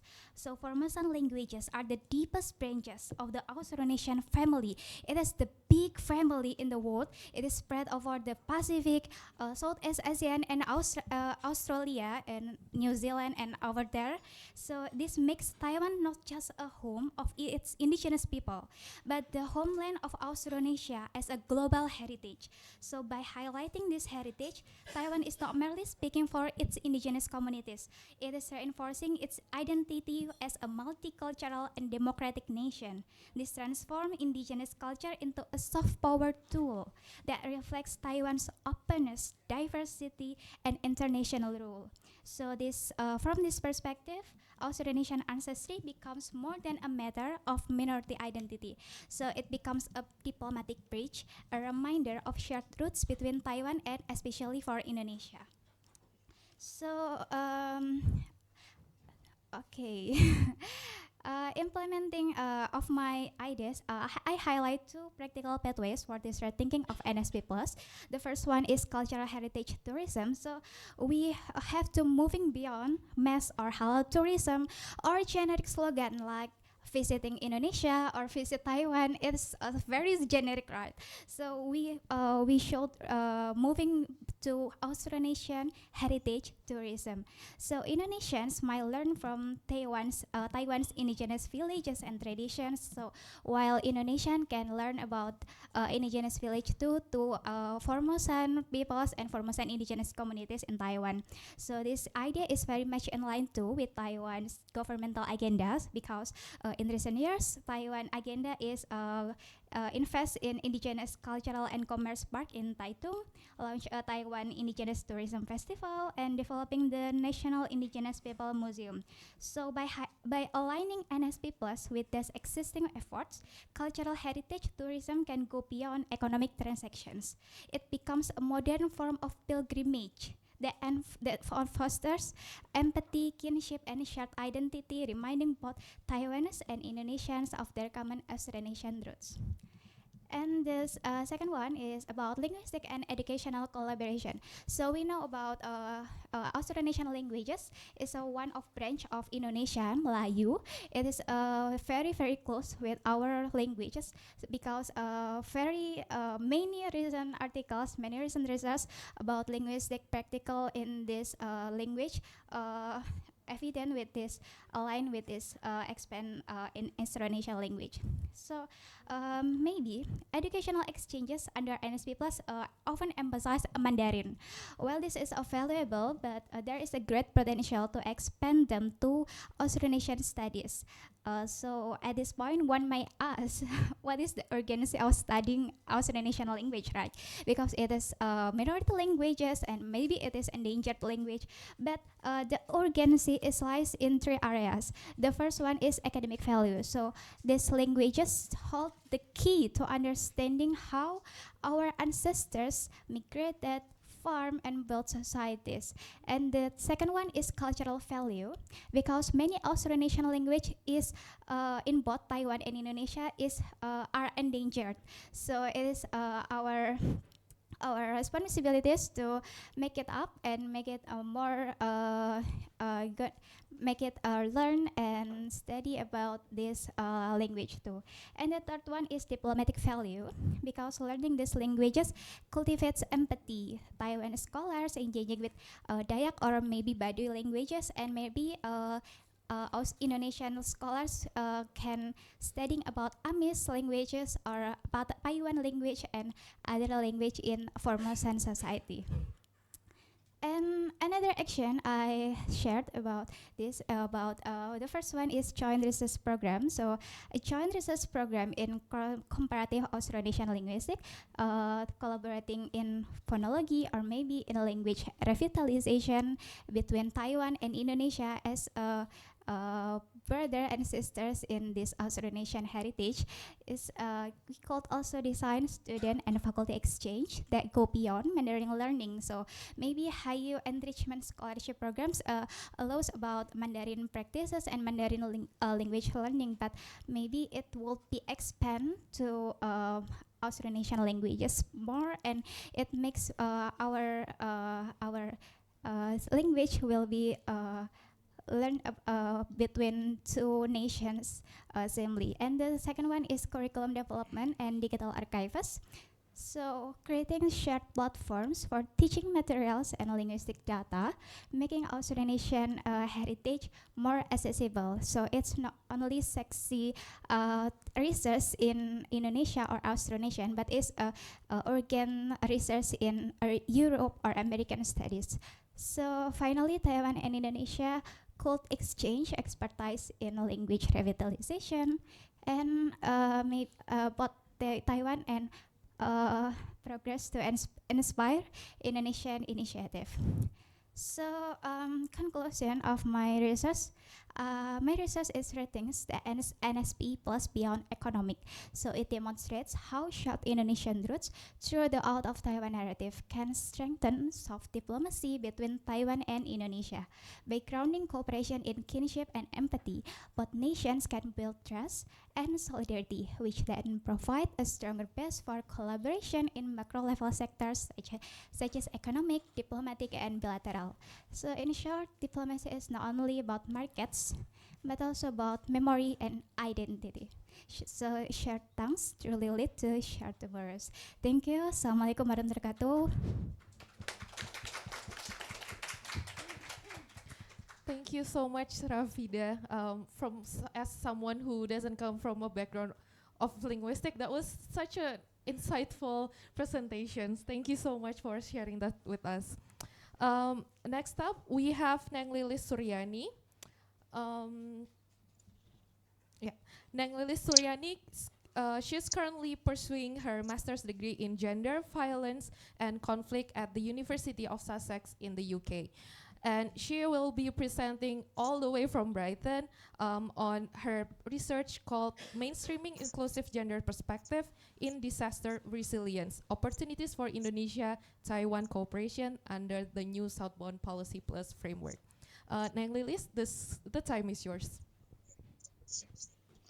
All right. Is my voice clear enough? Yes, we can hear you very All right. clearly. Okay.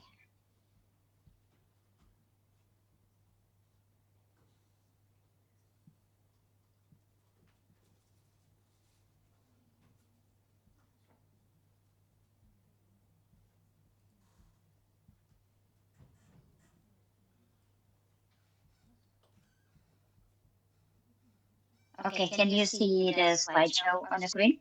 Yes. Okay. So, good morning, everyone. First of all, I would like to say thank you for the opportunity to present my work. My name is Nang Lili Suryani. I am a master's student at University of Sussex. And today, I will talk about how Indonesia and Taiwan can work together under the new Southbound Policy Plus to make disaster resilient more gender inclusive. My presentation has four parts, as you can see here. So to start, when the disaster strikes, all have a picture in our mind of who needs help, right? But what if in that picture that we imagined, the one that become a focus for a decade is actually missing a huge critical piece of the story? And that's why we're gonna discuss into that concept today. So here is the context background of my research. As you know, Indonesia and Taiwan are both very disaster prone, and current strategies often see women as the main vulnerable group, while men are assumed to be strong and capable. But in reality, gender experience are diverse. It is shaped by age, class, location, and also disability. But here's the thing. This binary between women as vulnerable and men as a breadwinner can lead into a profound suffering. It can cause the community become weaker and sometimes less able to recover. Okay, so now we're gonna explore the unseen consequences of clinging on this actually outdated gendered math. So the reality of the man after disaster is incredibly complex, and policies often oversimplify gender. Male survivors are rarely recognized. Men are under pressure to stay strong, yet they may lose job, face identity crisis, and suffer depressions. However, most post-disaster programs focus only on women. But I believe there is a hope. So two places that knew disaster all too well, Indonesia and Taiwan are starting the new path forward. And the key to the whole new path is the concept called intersectionality. I know it's not that new, but yeah, but the idea is super simple actually. It just means we stop seeing people in a simple one category. So feminist research tell us that the simple binary of woman as a victim, man as a savior, doesn't reflect reality. Intersectionality show us how vulnerabilities are shaped by overlapping factors, such as gender, age, class, disability they may have, or even where they live. So it's about seeing the whole person. Um, Moreover, masculinity in crisis can also create a risk, like economic stress and psychological breakdown. Uh, Now let's look into the case study. In Indonesia, after the Palu Donggala earthquake, male unemployment led to frustration, which contributed to higher domestic violence. While in Taiwan, after the Chichi earthquake, many elderly men fell into depression that were overlooked by recovery program.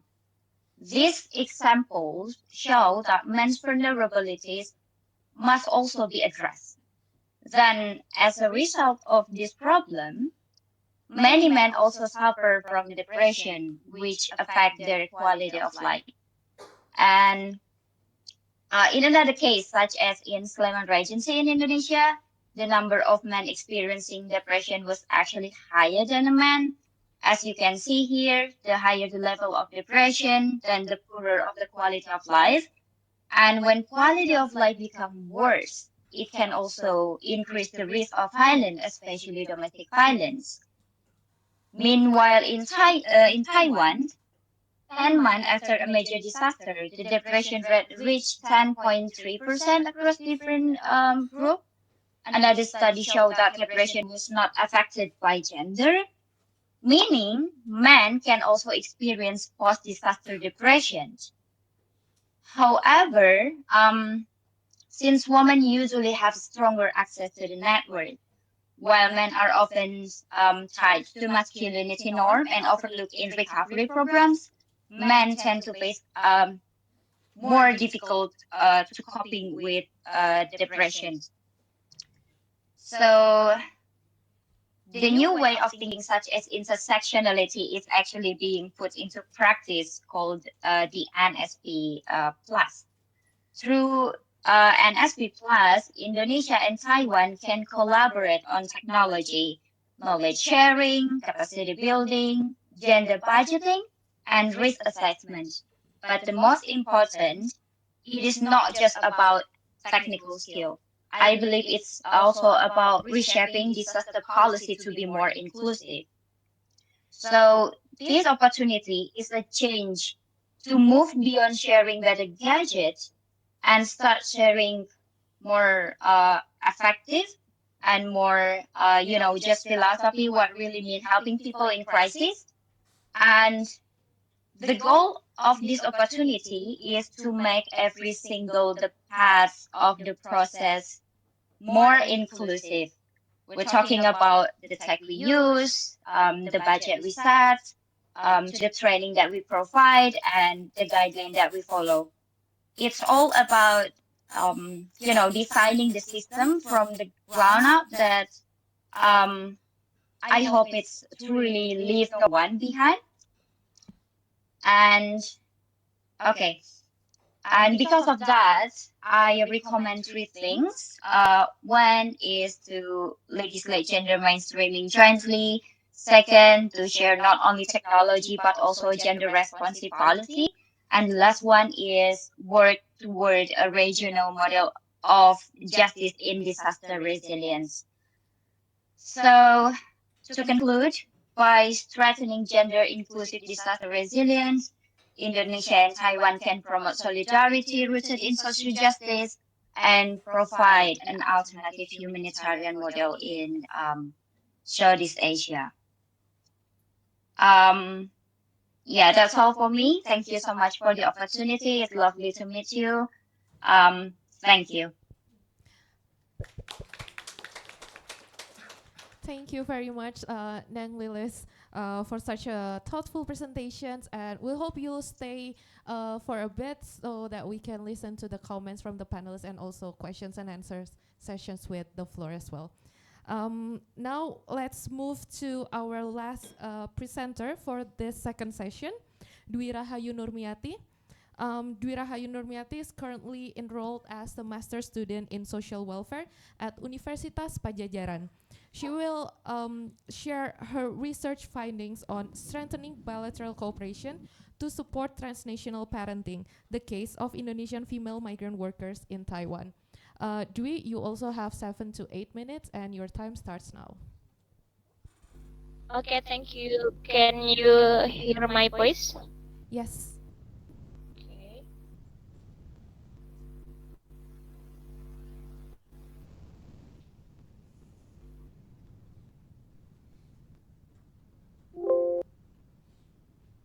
Are you able to share your screen? Oh, yeah. Yeah, you look my screen? Yes. Okay.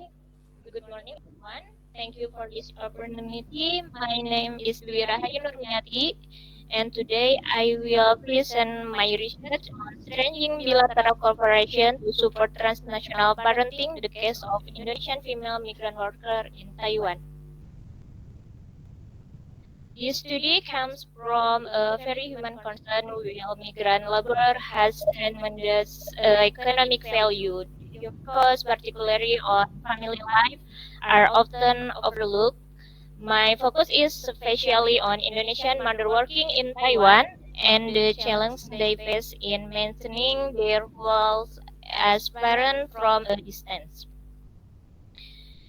And let's start with some context. Labor migration is become increasingly feminist. Many women from Indonesia migrate to countries in Asia to work, especially in domestic and caregiving sector. Taiwan alone hosts over 250,000 Indonesian migrant workers, and about 70% of them are women.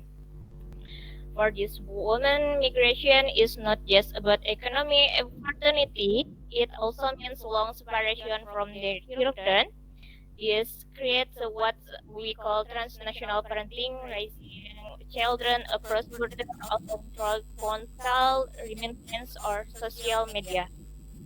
Now, while current Indonesian Taiwan corporation focus on labor contract, recruitment, and workplace protection, there is very little attention to family cohesion and caregiving responsibilities. This is the my research address. So what are the key problems?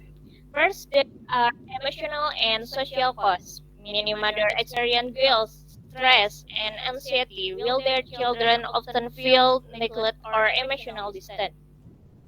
Second, policy neglect. Migration framework typically emphasize worker economic contribution but rarely acknowledge their dual identity as mother. And third, there are weak support system, no institutional mechanism exists to help this mother sustain close families.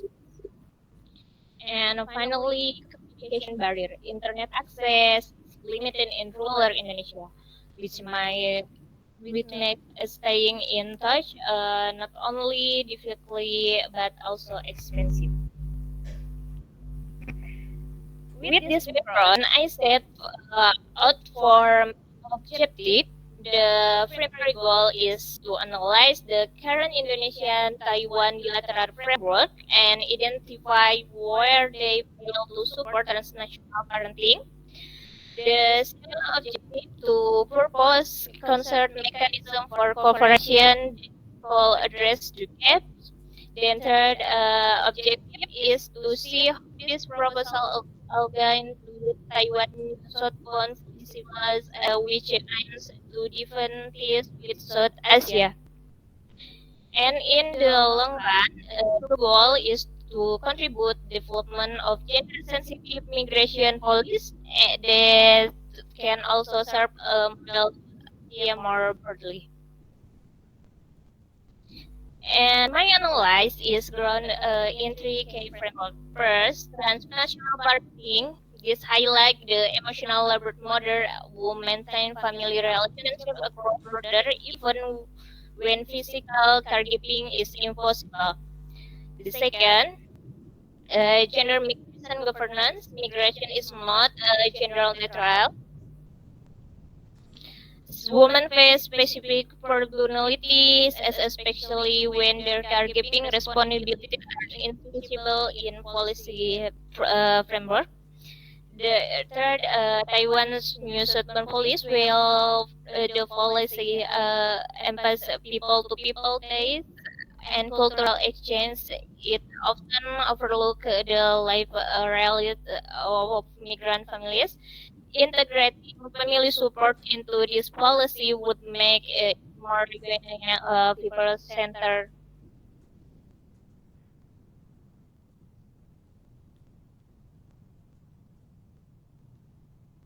Looking at existing literature, most studies fall in three categories. Economic perspective, focusing on remittance labor market. The legal perspective to looking contracts, right? Social perspective, examining integration and discrimination in host country.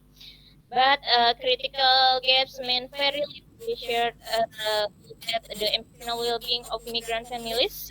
There is almost policy integration that address family life in bilateral agreement.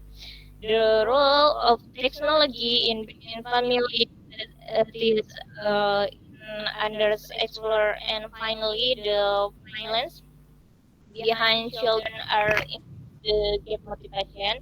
So that's methodological. This research as qualitative literature review. I drew from academic studies, documents, in report, and even migrant testimonial in media. I also conduct a comparative analysis, as especially Philippine, South Korea model, and Indonesia-Taiwan.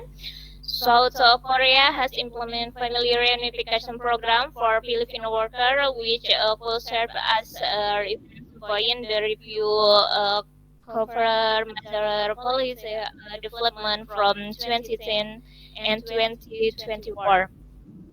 So it captures you can see as well long-term trends. And the findings, current Indonesia-Taiwan agreement simply don't include the parenting support. Psychological impact survey indicate that about 60% of migrant mother and 45% their children suffer from anxiety or depression and communication challenge. Poor access in rural Indonesia severely limit affordable contact. Compared inside Philippines, South Korea case, so how structural reunification program can reduce emotional strain and economic trade-off family separation impose an estimate social and emotional cost to 43 billion US dollar annually. Technology advancement, if properly implemented, digital platform could reduce emotional distress by nearly 4%. And why do current frameworks so fall so short? The reason is their economic-centric approach. Migrant women are seen as worker first and mother only second or not all. There is also legal fragmentation, labor migration, and family issues are treated separately, so policy fail to address how this domain interests. You have 1 minute remaining. Okay, and finally, employment gap, even seek existing protection, are fully monitored and evaluated. And For policy recommendation, please bilateral agreement should include a family visit program, flexible contract for parents, and regular policy review. To mental health support must be built into migration system, counseling, peer network, and crisis protocol. Three, digital access will be expanded with means internet, family-friendly apps, and digital literacy training. Family reunification through simplest visas and accommodation support and support for children like scholarship, mentorship, counseling, and foreign job. And stakeholder engagement involving NGOs, the private sector, community groups, universities to build holistic support system. Okay, to conclude this research, so well-being must be a place of center migration governance, bilateral cooperation, and for public economic. It must also safeguard families. The implications are academically, this contribute to gender-sensitive migration studies and policy terms. It offers Indonesia-Taiwan practical framework. Regionally, it could serve as model to show ASEAN and diplomatically, it's again with Taiwan use Southbound Policy Plus by making people-to-people is truly meaningful. Thank you for bring me and my presentation. Thank you very much, Dwi, for your presentations. And we'll go straight to our panelists today. And maybe for this second session, we can start with Bu Paramita Ningrum. Yeah. Okay. Okay, thank you. All the topics raised in this session is interesting, and all of you, most of you, address the more on social, cultural issues. Yeah. For the fourth presenter, Asmi, you address about tourism ambassador, right? And you use this digital ethnography, cultural aspect, and so on. So I would like to know, by having this tourism ambassador, yeah, and then we also know that this Mika Tambayong fill this position. So basically, what kind of values or what the things that this ambassador would like to show to us, to the young people in Indonesia? Yeah, because I haven't seen the TikTok or all those material, but I try to see from your presentation and your screenshot that one. So if I'm the Indonesians and I would like to go to Taiwan, so and I saw that TikTok or Instagram or other related materials. So of course I would like to know, so what she's going to show to me about this Taiwan or Taipei or other interesting objects. Whether market is something that we should visit, and what we can get, and what is the difference between night market there and here, if we have something like that, and what kind of lesson that we can get from this visit and this show, right? And then why and how does then this ambassador or this person can also be a role model for us, yeah, for the youth people in Indonesia, if they would like to be, if they would like to go to Taiwan, whether they have to be like that or what? Okay, that's my questions. And then so here I think that I try to conclude that tourism ambassador here is trying to promote this youth tourism, just like what South Korean does with their K-pop and having that. So whether Taiwan will follow that model or what, this is the thing that we can discuss later. And the fifth presenter, Rafida, yeah, it's very interesting topics. I personally also learn more from your presentation, and I would like to know, and probably it can be a lesson for all of us too, whether this Austronesian identity, yeah, and you mentioned about, yeah, a bit similarity between them and us, can also support the other initiative, like for instance, okay, you said heritage tourism.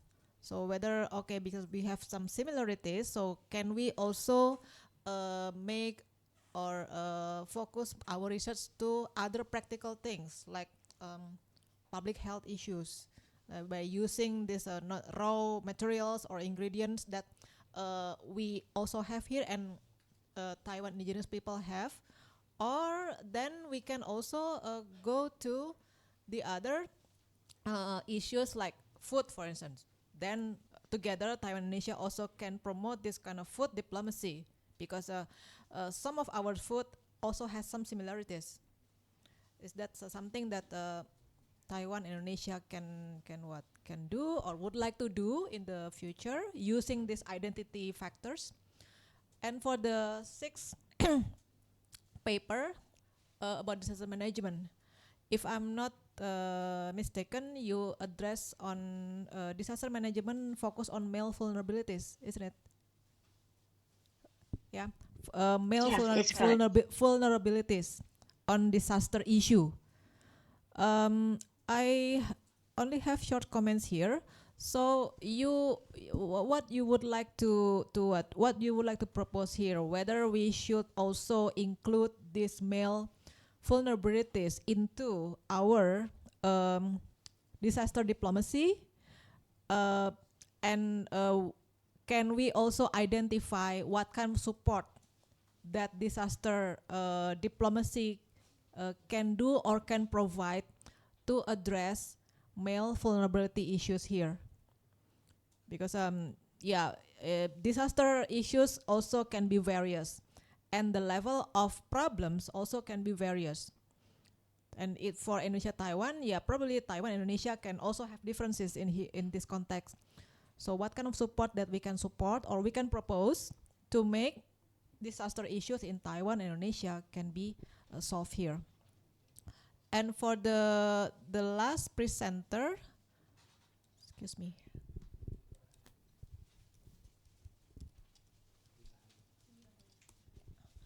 Okay, about transnational parenting support. From what we have known in Taiwan, yes, our female migrant workers has a big number, and for this kind of parenting support, whether Indonesia and Taiwan, when they really intend to make such a policy or put this into their bilateral agreement, can we also invite or involve the non-state actors in this part, whether NGOs or communities, which already very familiar to deal with these female migrant workers in Taiwan? Because we also can learn from Philippines or from Vietnam how they address this their female migrant workers dealing with this kind of transnational parenting issues there. So whether this is something that you would like to propose in our bilateral interaction between Indonesia and Taiwan? If yes, then how can we do that? Okay, that's all. Thank you very much. Thank you, Ibu. Maybe next we can move to Pak Lutfi. Oh, so sorry, Dr. Broto.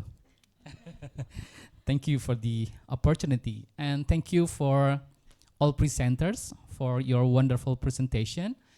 And first of all, I would like to start with Asmi. And I heard that you are a fans of Mika Tambayong. I cannot admit it because I have my wife watching this probably. So it is interesting to see how you raise to compare celebrities, celebrity, i.e. Mika Tambayong, and also influencers on promoting Taiwan tourism. So I think this is an interesting topic. But Mika Tambayong is on IG with her posts, right? And those influencers are on TikToks with those kind of videos format. You conclude that influencers is more effective engaging the audience than the celebrity itself, due to your as the result of your research. But I think here is the problem, right? Do you think this is the fair comparison?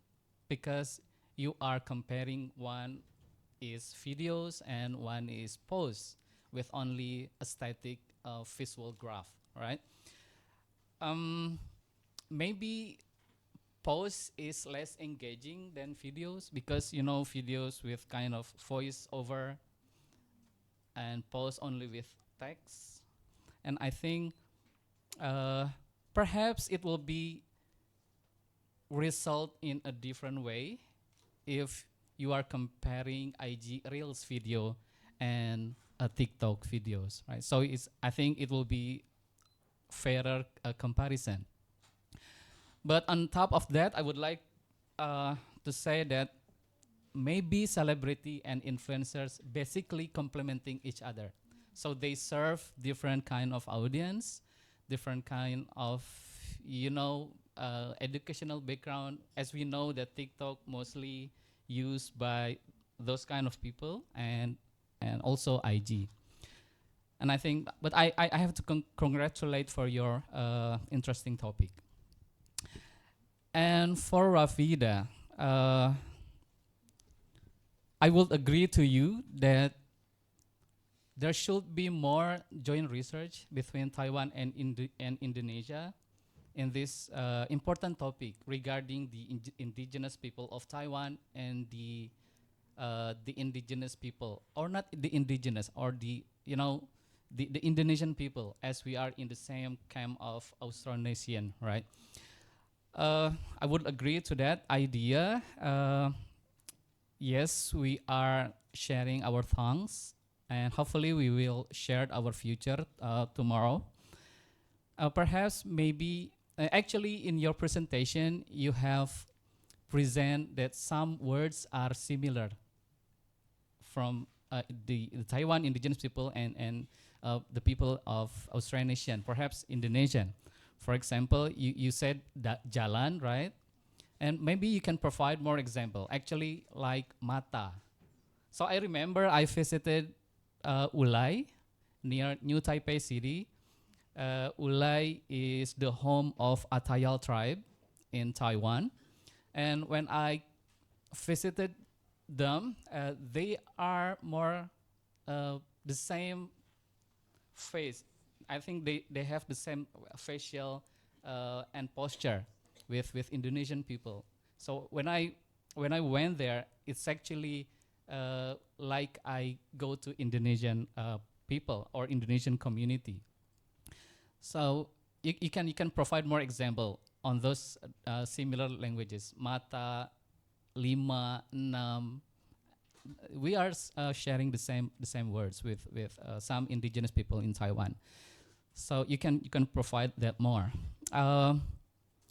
However, the proportion of the indigenous people in Taiwan is quite small.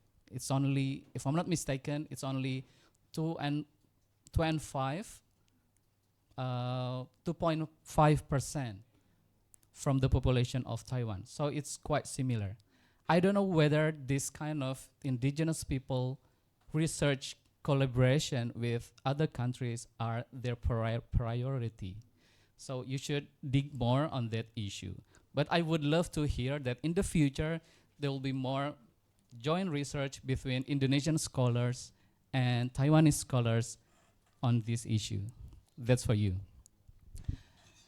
And for Lilis, good morning from Jakarta. Good to see you there in the UK, I think, right? So yeah, disaster response, mitigation, and resilience is an important topic as well. And it's, I think, resilience itself covered in NSP Plus. And I will agree to you that the disaster response is often overlooked by our researchers, right? So we have to work on this issue more to bring Taiwan and Indonesia cooperate more in disaster response. if I read your paper, you said that Indonesia and Taiwan has collaborated in this kind of topic. But I think in my research, I haven't actually saw or seen that kind of cooperation.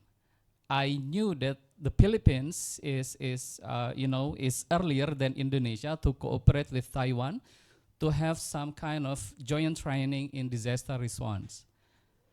So I think you have to check more on that data later on.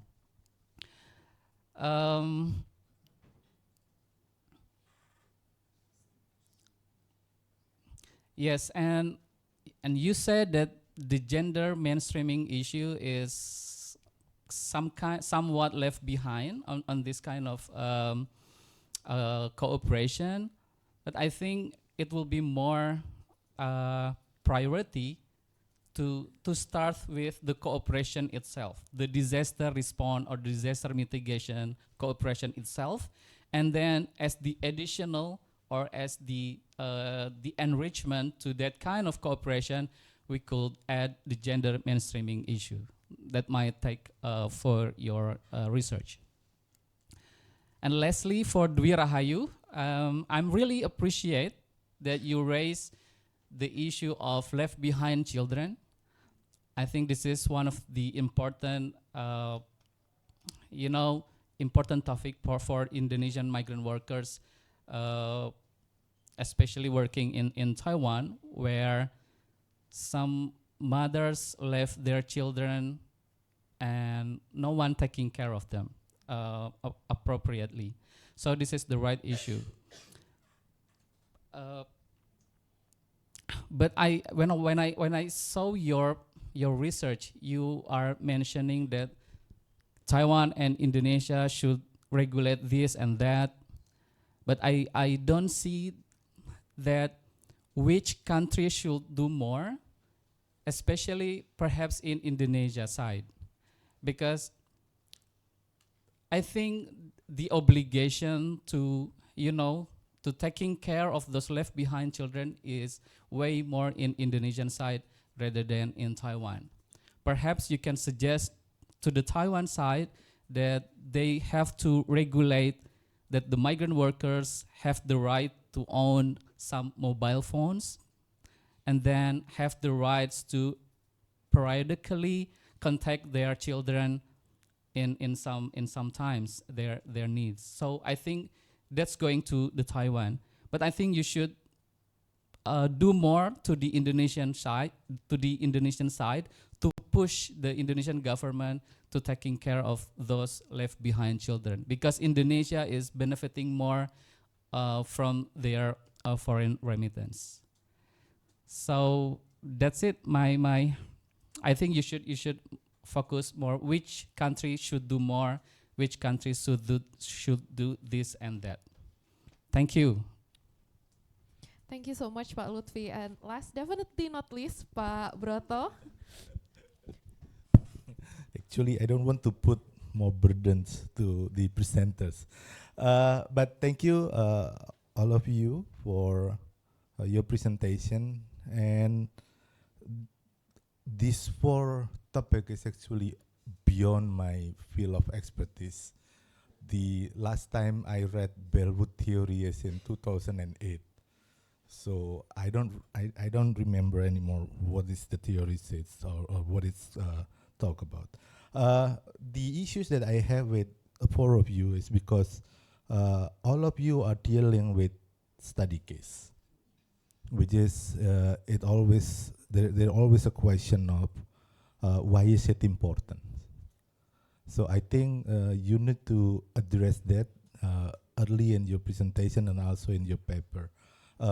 For Mas Lutfi, because he's working on these non-political issues, this probably he knows more about it rather than me. And the second issues is if Mbak Mita talk about can we can all of you propose sort of policy recommendation, right? I don't know whether that will fit in your research topic. My suggestion is not to propose a policy recommendation, but to develop models that are based on, because all of you are talking about grassroots ideas or grassroots movement. So my suggestion is to keep on doing that instead of making it a policy recommendation. One interesting paper, it's from Mbak Lilis. When we talk about post-disaster recovery program, we basically talk about resiliency, right? So we talk about society resilience instead of talking about government policies or government strategies. So my suggestion is for all of you to develop this kind of small scale models that we learn from Taiwan, definitely, because all of you are basing your research on Taiwan, and implement that in Indonesia. So that will be my suggestion, actually. So I think I will stop here, so all of you can have your short comment, and then we can have lunch. Thank you. Perfect timing, Pak Broto. Okay, let's hear back from Asmi first. Maybe if you would like to respond and answer some of the questions from the panelists. Okay, I try to make it short. So, okay, from Bu Mita, okay. So my findings during my research, I gain a lot of new knowledge, especially I like learning by doing too during my producing my papers. So when it comes to tourism, based on a lot of definition about the ambassador itself, maybe we have certain expectation this person could be like the person representative and promoting at the same time. So when it comes to tourism, this one person can have to be done a lot of these things. And when it comes to Taiwan, I think Kak Mika Tambayong would show us like as a woman, business talented woman can like have a balancing life. So you have to balancing your education and do your traveling too. So okay, this is kind of interesting because when I learn more about like the differences about influencers and artists, celebrities actually, so this kind of celebrities have the definition about gifted person. They just a superhuman and like they just constructed by media. So like like the media make us believe this person worth it of our attention. So this kind of like the complicated things makes us there's a gap such a based on our passage psychologists, like this is kind of person like untouchable.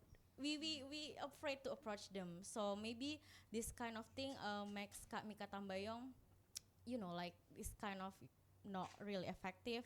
And the second one about EU tourism, maybe I think I suggest that because Gen Z especially really close with the terms about healings, YOLO terms, like you only live once. But I assume like a lot of millennials nowadays have a child and have a family. Maybe it's not like like moving to another country for spending their time and gain some new experiences to travel abroad, especially because they have to spending a lot of time. And the second one about Pak Lutfi. So this is kind of okay. The about the post like from posting like picture, especially with videos. Okay, so this is my findings with about this research. Uh, I think influencer can do both. Like I my problems is like when Kak Mika posting, they not like put some detailed information, not informs a lot of like audiences if we okay this is Usang what market so why what so this is kind of limitation information when I saw about Kak Mika Tambayong's post.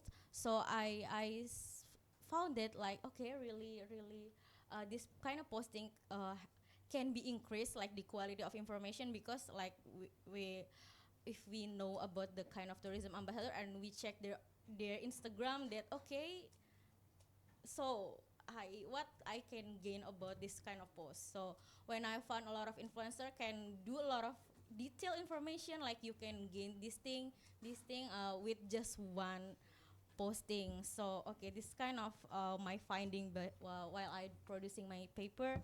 So okay, the second one about the celebrities complementing influencer.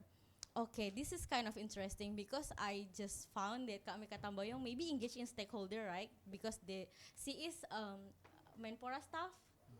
Maybe I think I agree, but when it comes to marketing, this is kind of challenging because a lot of people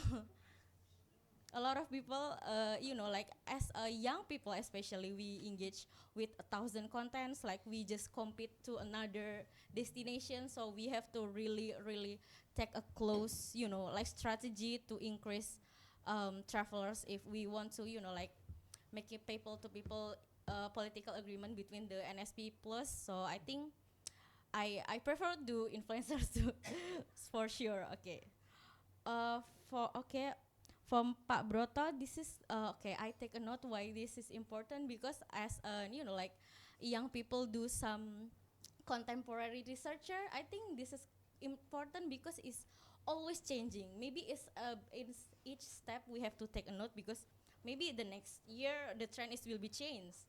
So maybe this is a moment to take a note about this kind of trend, because Taiwan tried to like increasing their awareness in Indonesia. So I think this is a like golden moment to take any steps about tourism especially. Okay, that's all for me.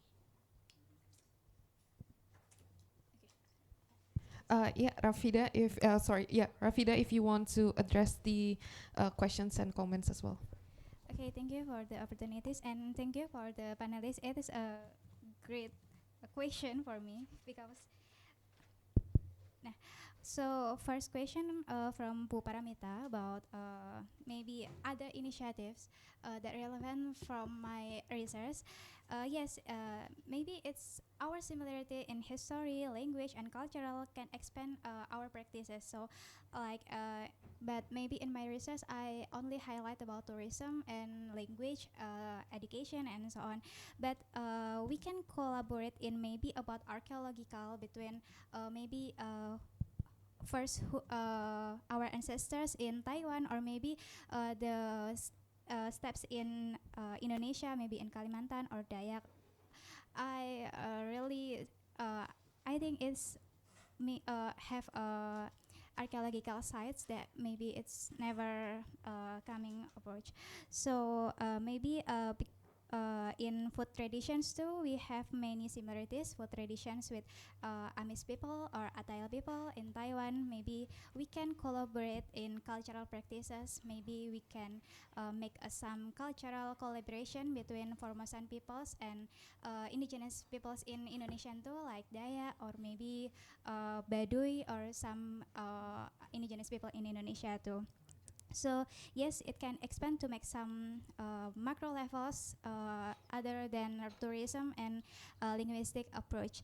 And from Pak Lutfi, yes, yeah, joint research is a good idea for our nations, Indonesia and Taiwan, but of course, it's not about linguistic and cultural practices or maybe linguistic research, but also about another research about our nations in Taiwan or in Indonesia.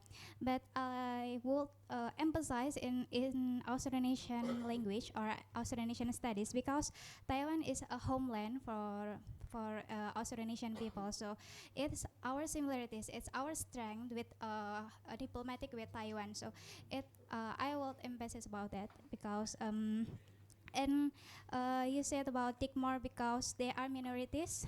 Maybe it's not important for Taiwan government, but I found that Taiwan government have many programs to make it really interesting, and it's really important issue in Taiwan, because in my observation, Taiwan government have many programs to make it serious, like tourism agenda, like Indigenous Cultural and Commerce Park in Taitung, and then launch the Taiwan Indigenous Tourism Festival, and then developing the National Indigenous Peoples Museum, and then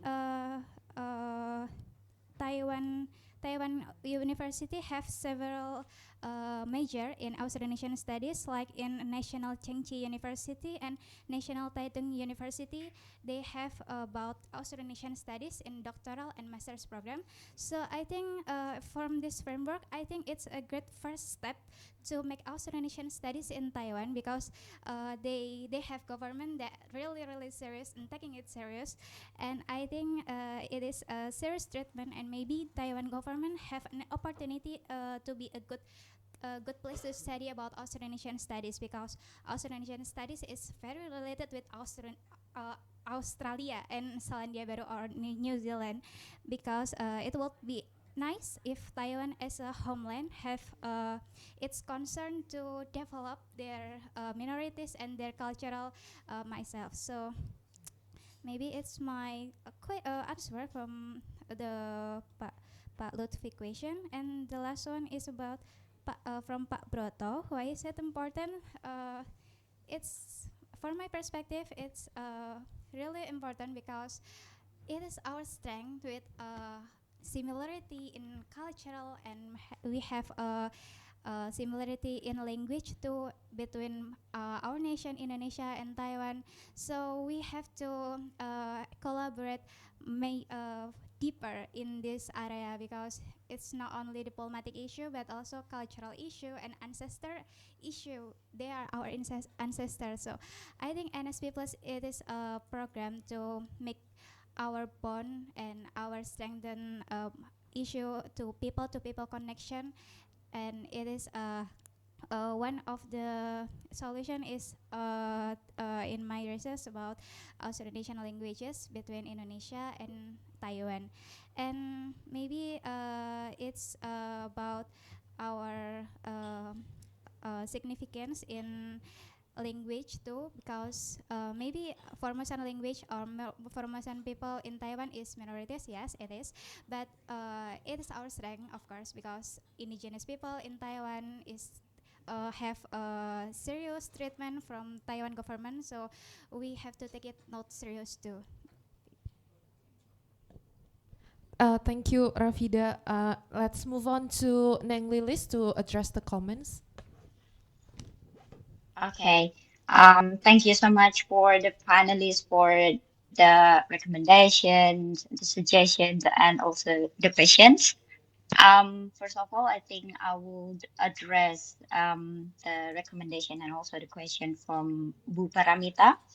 I believe that's an important concern, and I also mentioned about this statement about this topic in my introduction, that it may be this topic may be like quite controversial, but my point is not to replace woman's experience with men's. It's totally different. But my point is to broaden the lens of the gender analysis and analysis itself.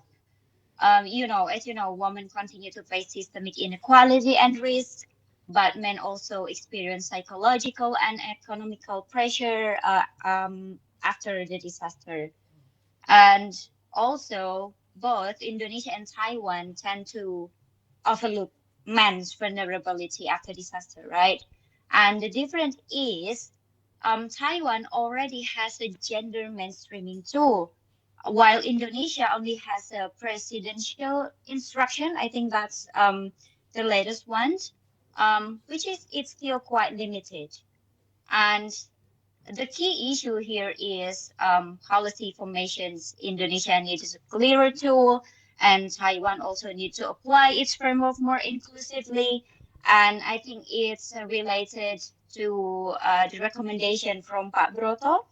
Thank you much for the recommendations. I do believe that resilience is kind of blood for Indonesians, like people helping people. But the thing is, we need protections, and that's why I suggest the policy for the gender mainstreaming under the, it could be under the NSP plus something like that. And last but not least, Pak Lutfi, thank you so much for the recommendation as well. And yeah, it's my bad, my mistake. I'm not make it very clear. Paper. Indeed, there is no specific program. Only a few programs that included Indonesia for training, but there is no specific program so far. And that's why gender mainstreaming is more symbolic, like I said before during the presentation. And there is no dedicated tool or systemic approach like Taiwan has developed. I think that's all for me. Once again, thank you so much.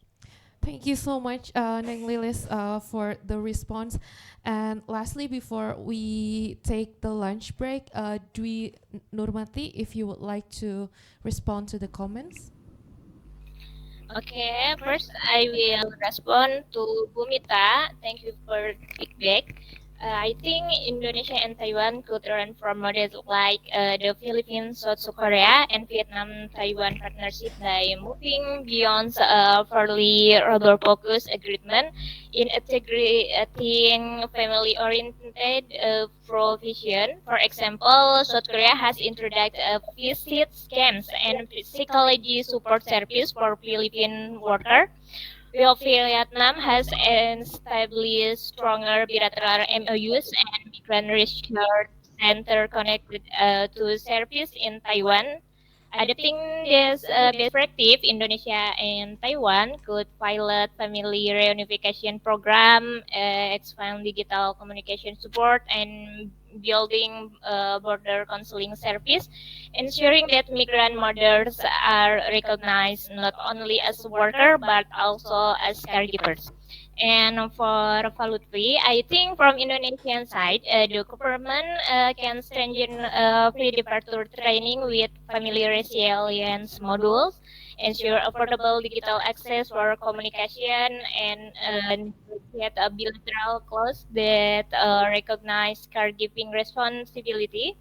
From Taiwan side, authorities could pilot family visit program integrate psychology counseling into migrant support service and again the Southbound labor-centric corporation toward a framework that protects not only worker but also their families. Thank you.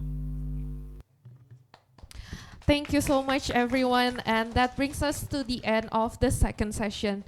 We will have a lunch break and reconvene here at 1:15 to continue with our last and final session. We have prepared lunch boxes at the back side of the room. Please feel free to take them and enjoy your lunch. And for those of you who wants to do a zuhur or afternoon prayer, the prayer room is available on the fourth floor of this building. Thank you, and please come back on time to this room at 1:15. Thank you.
Linknya.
Good afternoon, everyone. Welcome back to our Graduate Student Research Colloquium. And I hope you've had a pleasant lunch and break. And so now let's continue with our last session.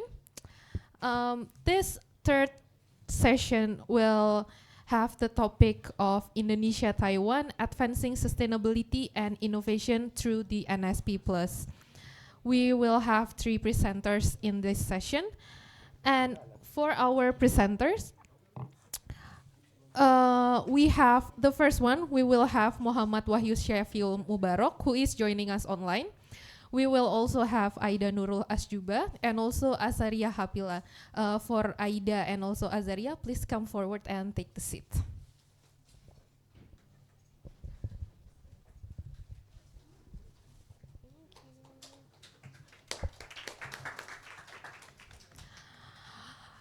For this session, we will proceed a little differently from our previous ones because Wahyu, who is joining us online, will present first, and as he has another commitment he needs to attend afterwards, the panelists will then provide their feedback to Wahyu right afterwards. And after that, we'll continue and resume the session with Aida and Azaria and continue with the same format as the earlier session. So without further ado, let's begin with the first speaker, and let me give you a brief introduction on the first speaker. So our first speaker, Muhammad Wahyu Syafiul Mubarak. He is currently enrolled as a master's student in energy and environmental sciences at the University of Groningen in the Netherlands. He will present his paper that has a title on smart electrification and sustainable industry, advancing Indonesia and Taiwan cooperation for energy innovation. Wahyu, you will have 7 to 8 minutes to present your research findings and also insights, and your time may start now. Thank you. Yeah, thank you, Miss Anna, for the opportunity. Can you see my screen and also hear my voice clearly? Yes.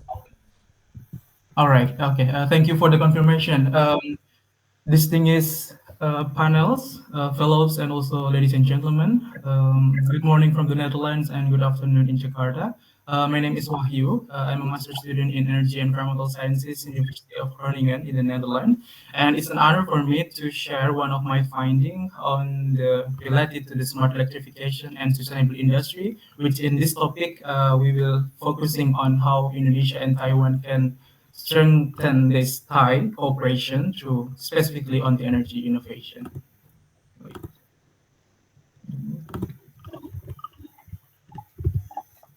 Okay. Yeah.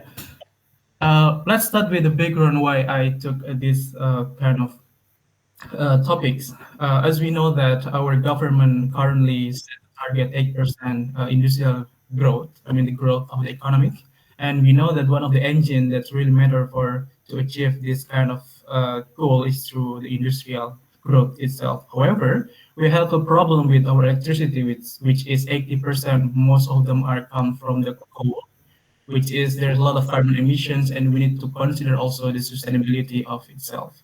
And then on the other side, we also need to consider three part of this issue. The first one is the grid strain in, especially in Java, which is carbon intensive and also inflexible configuration due to the high demand by the time.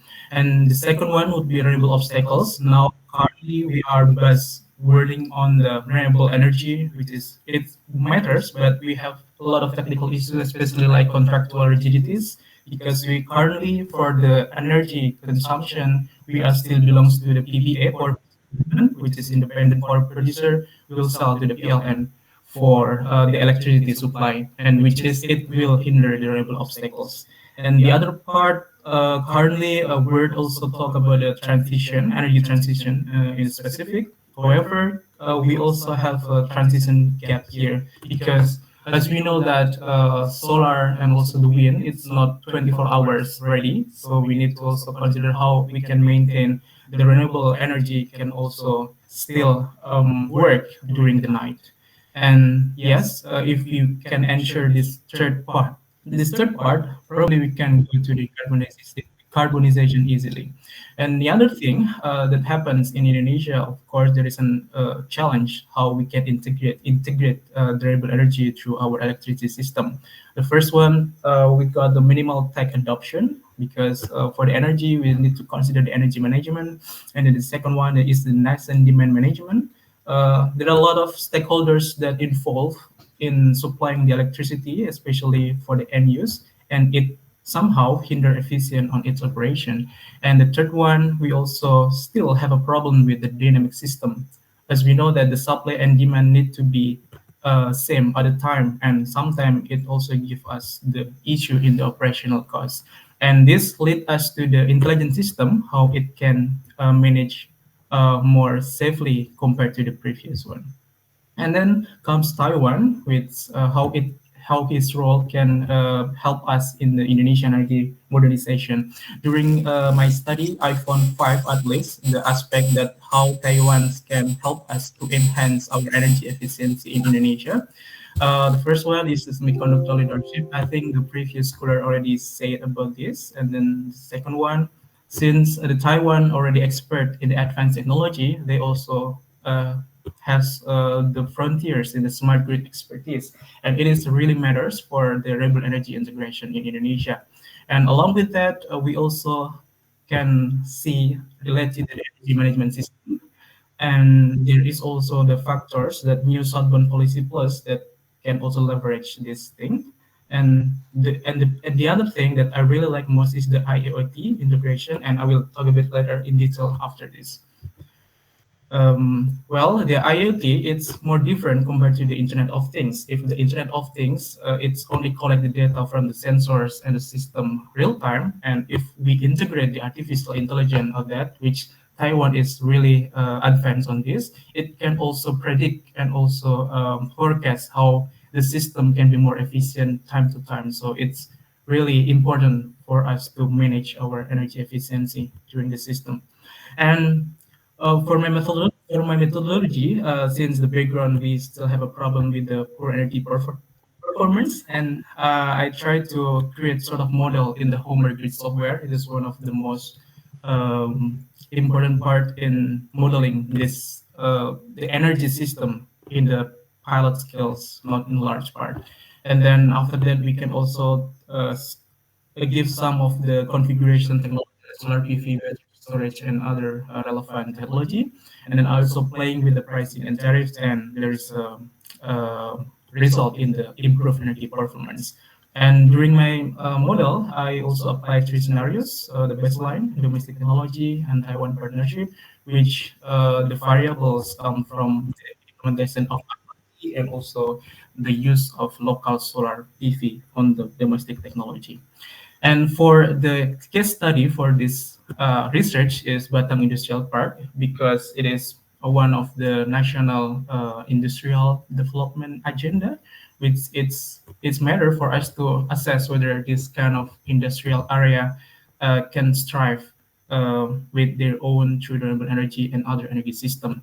And if you can see here in my screen, there is the system, which involves solar PV converter, grid, and also energy storage, and also can draw the daily profile of this industrial park, which is peaked on almost 700 kilowatt. And this is the result. I will start with the system performance. If we compare between baseline domestic and Taiwan partnership, we can see here that Taiwan partnership is more appealing in terms of system performance, in terms of ambition, and also in terms of renewable fraction that can produce by their own self. Because again, if baseline is not just renewable energy, it need to purchase the electricity from the grid. It's approximately 1.8 million kilowatt hour per year, and it's a lot of money there.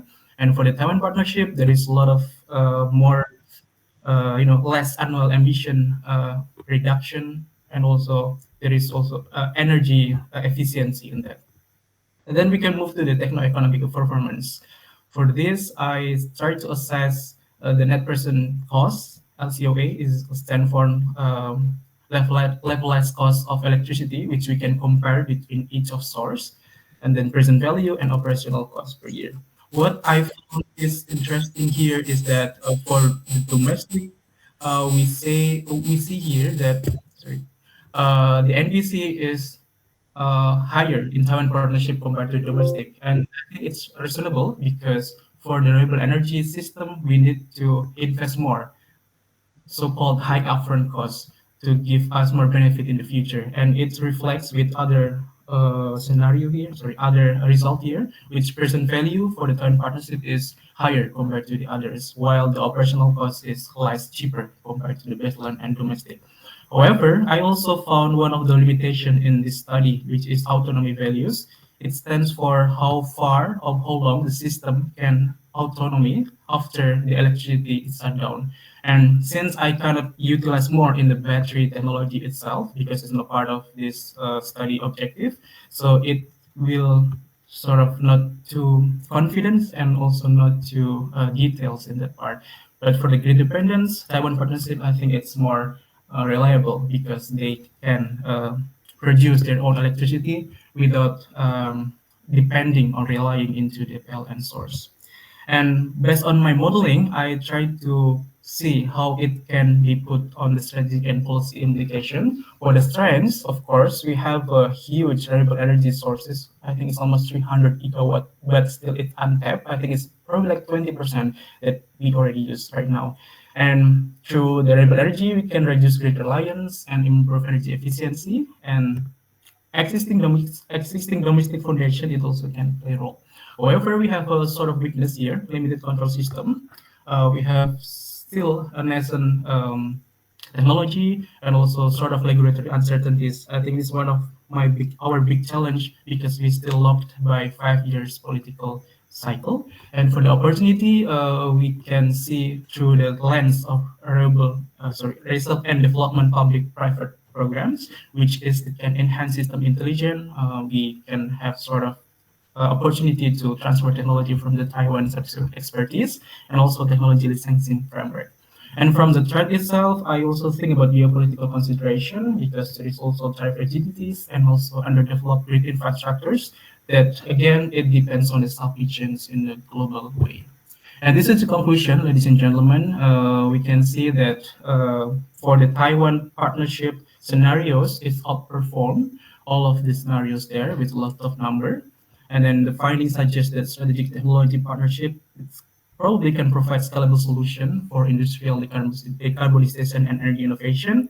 And the comparison of the scenarios also highlight that we also need to consider economics and also technological sophistication to determine the system outcomes. And last but not least, Indonesia's transition toward clean industry development, it should be start with probably through Indonesia and Taiwan because Taiwan has a lot of expertise and can possibly help us to leverage our opportunity in terms of green transition.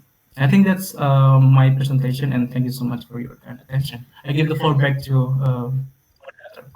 Thank you so much, Wahyu, for the presentations. Very interesting presentations, and now I would like to move forward to our panelists, and maybe perhaps Pak Lutfi can start to give their comments and feedbacks. Thank you. Hi, Wahyu. Nice Hey, seeing you from Jakarta. So, I'm actually not an expert on the energy issue, but I think I found that you have done a good job to write this specific particular issue about the relation, the possible relation between Indonesia and Taiwan. You said earlier in your paper, um, describing that Taiwan is a global leader in semiconductor and smart grid technologies and has developed highly efficient energy and so on. I think this is your main argument that Taiwan is a good partnership for Indonesia to, to make an energy more efficient. But I didn't see more than this of argument. I don't see any models or any best practice of Taiwan conducting their energy efficient. Would you elaborate more about the successful model of Taiwan, especially in the efficient energy management that can, that can be sold to Indonesia, that can be a partner with Indonesia? Thank you. That's my question. Thank you, Pak. Thank you, Pak Lutfi. Maybe we can go to Pak Broto. Thank you, Mas Wahyu. It's an interesting paper. It's very thorough, I have to say that. My question is because you, on your paper and your presentation, you're basically saying that this model will work perfectly or nicely in a loop system because you are talking about the special economic zone, right? So, is it possible to extend the model into the regular system, which is not a closed loop system? That is the first question. And the second question is because when we talk about special economic zone and we talk about the non-special economic zone, the regular zone, there will be complexities in Indonesia because we have a different regulation, we have different arrangement in our grid model and so on and so forth. So how are you going to overcome those issues? So that will be my question. And I think this is actually the first time I ask question, right? Okay. Thank you, Mas Wahyu. Thank you, Pak. Thank you so much, Pak Broto and Bu Paramita Ningrum. Okay. Thank you, Mas Wahyu.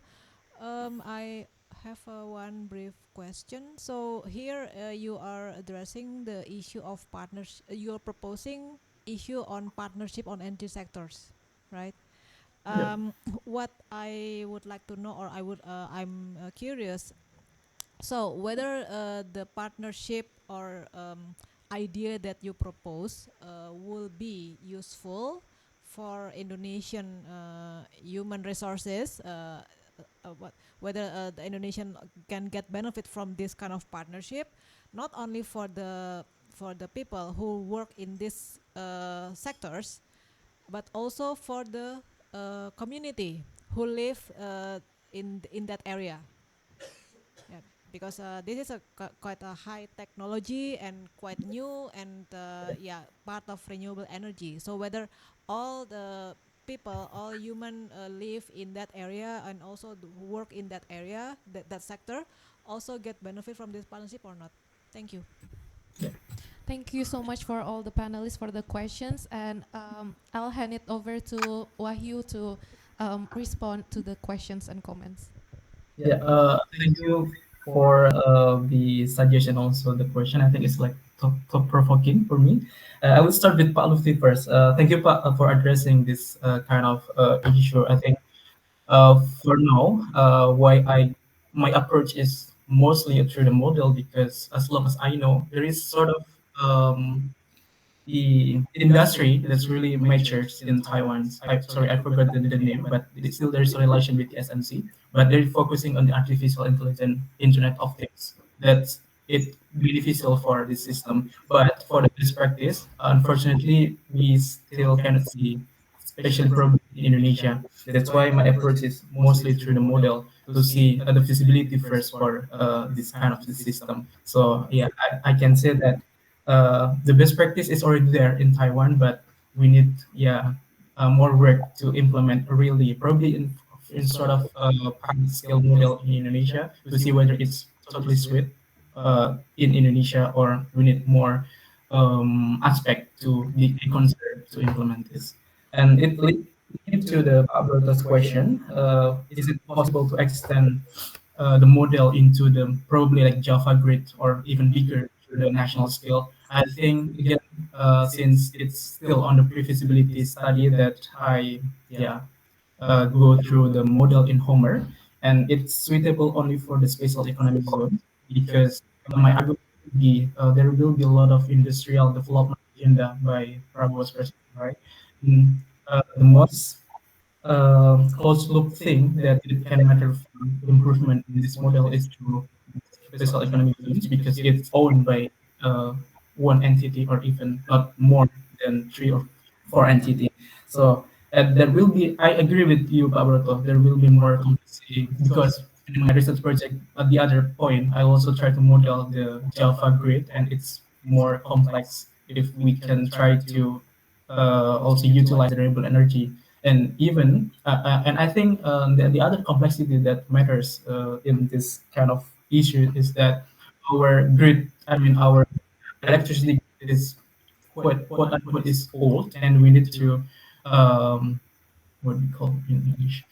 We need to make new update for this and also utilize more on the technology. And I think it become a challenge for ASDM probably or maybe PLN to invest more in this area because again, if we talk about energy, there will be high upfront costs, and we need to also consider the investment from the private sector, which is it's more challenging because we also considering the interest and also uh, the potential of the fail of this project itself. And responding to Bu Paramita, uh, that's correct, Bu. We need to also reconsider the community involvement in the development of this project, of this model. And I will think about the domestically of supply chain production. I mean, if we can bring this kind of technology into Indonesia and can manufacture domestically, I think it will give us the multiply effect for the job sector itself, also the welfare. Just it also happens in the battery technology that happen in Karawang and the other area. So yeah, that's possible. But again, we need to also think how our government commit to this issue because we have a lot of issue that also need to think beyond this my model. I think that's Miss Anna, my answer. Thank you so much, Wahyu. Will there be any additional comments from the panelists, or is that sufficient? Okay.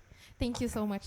Thank you so much, Wahyu, for taking the time to join us today. And we'll now move on to our second speaker for the session, who also will talk about a very interesting topic. We have Aida Nurul Asjuba. She's currently enrolled as a master's student in chemical engineering at Universitas Indonesia, and she will deliver her presentation on strategic collaboration in the microalgae industry, advancing Indonesia-Taiwan economic and sustainable development under the new Southbound Policy. Aida, you also have 7 to 8 minutes, and please, the time is yours.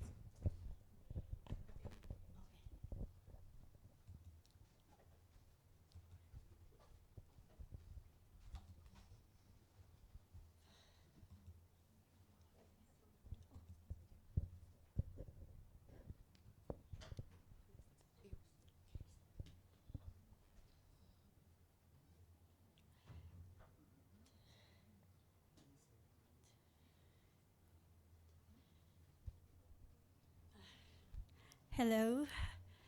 Oh my God, I did not realize that there are so many people here. right. Let me repeat again. Good afternoon, distinguished committee members, fellow researchers, distinguished guests, and members of the academic community. My name is Aida Asjuba. I am from Universitas Indonesia. It is a privilege to share my study with you in this important colloquium. So the title of my presentation is Strategic Collaboration in the Microalgae Industry, Advancing Indonesia-Taiwan Economic and Sustainable Development under the new Southbound Policy Plus. What I want to show you today is how something very small, microalgae, you literally cannot see them under the microscope, but they can provide you with very big solutions. Solutions not only for climate change, which is the defining global challenge of our time, but also for building stronger and more meaningful cooperation between Indonesia and Taiwan under the NSP Plus framework. All right, so climate change is no longer like an abstract concept or an abstract debate. I would say it is quite the reality of our century. Rising carbon emissions are warming up the oceans, threatening our biodiversity, and putting immense pressure on economies and societies. We urgently need innovative ways to capture carbon, and this is where microalgae stands out. So microalgae are able to absorb carbon dioxide up to 4 times faster than trees, 4 times. And but their importance goes beyond the environment. So microalgae are also like tiny factories of life, I would say, because they produce bioactive compounds that are already used in pharmaceuticals, nutraceuticals, and cosmetics. They hold potentials also for biofuels, food supplements, and even bioplastics. This means that microalgae are not just about fighting climate change. They also represent a new pathway to new industries, new products, and new economies. They offer us both ecological necessity and economic opportunity. I would say it's quite a rare combination in today's world. So what makes microalgae so special? So I would say they are resilient and adaptive, so they can thrive in any in diverse environment, in saline water, in wastewater, in open ponds, in sophisticated photobioreactors. This means that they can be cultivated in conditions that would otherwise be unusable for agricultures. So they are not trying to steal the land of the already existing plants and food estate. So I would say it's making them environmentally sound and cost efficient. Second, microalgae generate high value compounds. They produce polyunsaturated fatty acids, antioxidants, and pigments like carotenoids. These are not only scientifically interesting, they are also economically interesting. They are used in anti-inflammatory medicines, immune-boosting nutraceuticals, and anti-aging cosmetics. They can also be integrated into biorefineries. So they can also be used to produce biofuels. It's still under development and research. They also can be produced for green plastics and sustainable materials. So this integration places microalgae at the heart of a circular and low carbon economy. So microalgae are not just like a single-use organism, they are a platform for multi-industry transformation. So I would say they embody the idea of turning waste into value and science into sustainability. And so, um, so now let us move on from the global and industrial level to the bilateral level. So this is where Indonesia and Taiwan can work together, where the new Southbound Policy Plus provides a strategic framework. Indonesia has one of the richest marine biodiversities in the world. Thousands of native algae species are waiting to be studied, cultivated, and applied. And our tropical climate and also long coastlines create natural laboratories where like cultivations can happen at lower cost, especially in open pond system that require minimal energy input. Meanwhile, Taiwan has the strong ecosystem in biotechnology and the producer of sophisticated photobioreactors. So with decades of investment in research and development, Taiwan has world-class expertise in photobioreactor design, genetic engineering of microalgae strains, and commercial production of algae-based products. So like institutions like the Industrial Technology Research Institute and company like maybe Fabico and Synbiotech have already transformed microalgae from research subject to internationally market products like nutritional supplements, skincare, and bioactive extract. So when we put these strengths together, so like Indonesia provides the natural resources and cultivation environment, and Taiwan provides the technology and commercialization expertise. So through NSP, we can build joint research centers, pilot agri farms, academic exchanges, technology transfer programs, and even maybe public-private co-financing models that benefits both sides.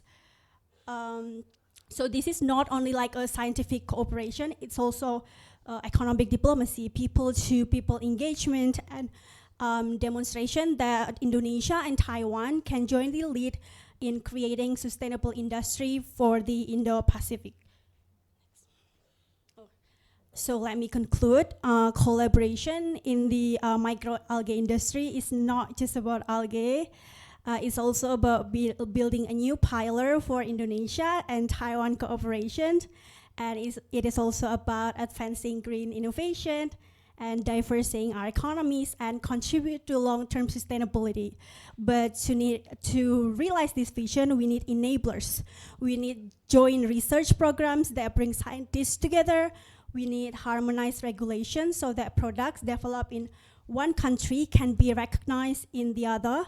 And we need inclusive training and capacity building so that students, young researchers, and local communities can all benefit. If we achieve this, the impact will be profound. So cleaner air, stronger industries, and also more resilient economies. So I leave you with one final thought. Microalgae are small cell, but they hold big solutions. Solutions for climate actions, sustainable industry, and for the future of Indonesia and Taiwan relations. Thank you very much. Thank you. Thank you very much, Aida, for such an insightful presentations. We have such interesting topics for this third session. Surely able to keep this up. And next one, our last speaker for the day, we have Azaria Sahapila, master student in nutrition and food science from IPB University. And she will deliver her papers on Taiwan's technology transfer for climate resilient livestock farming in Indonesia. Azaria? The floor is yours.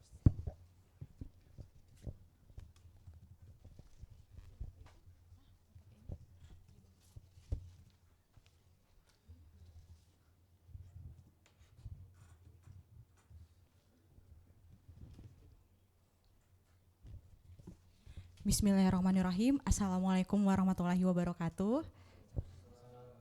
Good afternoon, distinguished guests, fellow researchers and college. I am Asharia Hapila, graduate student from IPB University, majoring Nutrition and Feed Science, Faculty of Animal Science. Today, I will present my paper about Taiwan's technology transfer for climate-resilient livestock farming in Indonesia. As we know, livestock sector contributes significantly to greenhouse gas emission, with climate change becoming pressing global challenge. So it is crucial to explore a sustainable solution. In my presentation, I will highlight Taiwan strategies in feed technology, waste management, and farmer adoption,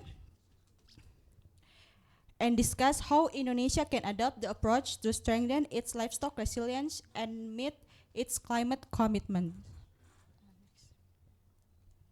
Before we discuss about livestock emission, first we must know what are greenhouse gases. Greenhouse gases are incoming radiation into Earth atmosphere. Part of it is absorbed and part of it is reflected back.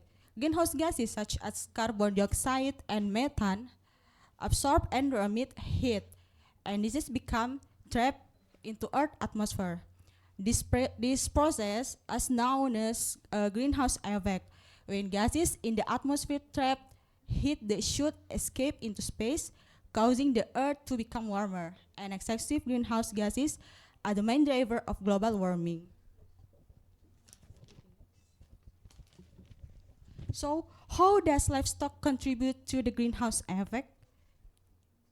When a cattle eat grass, the wheat enters the rumen. The rumen, it means a stomach for cattle, and is fermented by millions of microbes that reground the fiber or cellulose into volatile fatty acid, which serve as the cattle's main energy. This fermentation process also produces byproducts in the form of hydrogen and carbon dioxide. If hydrogen accumulates, digestion will be disrupted, so specialized microbes called methanogenic archaea use hydrogen and carbon dioxide to produce methane. The methane is then released mainly through the cattle's eructation or belching, ultimately contribute to the increase of greenhouse gases in the atmosphere. On the other hand, livestock manure left to accumulate, especially under anaerobic conditions, produce methane through microbial activity. Meanwhile, in aerobic condition, the nitrogen content in manure can be transferred into nitrogen dioxide via microbial process. In rubber manure, management systems such as oven storage or an efficient biogas system increase emission of these gases, both of which have a major impact on global warming. Now, if we look specifically at livestock emission, we can see that cattle are the dominant source, contributing about 66% of the total. This is because cattle release methane through digestion and manure. Interestingly, Taiwan has already started to address this challenge by applying green technologies in livestock farming, from feed innovation to waste management. This makes Taiwan a valuable model for Indonesia to learn from. The aim of this study is twofold. The first, to explore how Taiwan reduces emissions, and the second, to see what Indonesia can adopt. The focus is placed on three key areas. There are feed improvement, better waste management, and the development of reliable emission monitoring system. The method of the study using comparative study, use a literature review approach, and I compared the policies, feed technology, and farmer adoption efforts between Taiwan and Indonesia. This comparison helps to identify not only the technical solution but also the practical challenge in implementing them.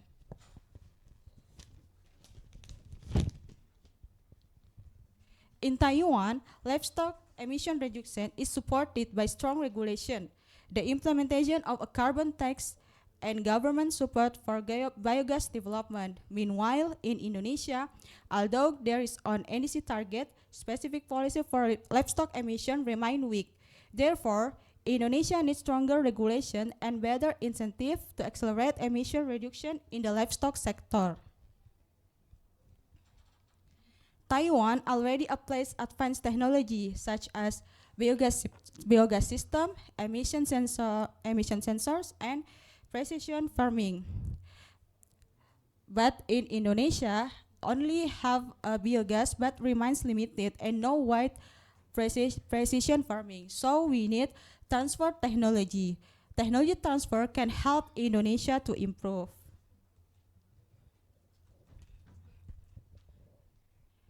In Taiwan, a livestock feed often includes crop biofeed products. This strategy helps reduce methane emission while maintaining animal productivity. But in Indonesia, for Indonesian improvements, we can enhance crop waste utilization too, like Taiwan, so we can reduce methane emission and gain lower emission and higher productivity in cattle.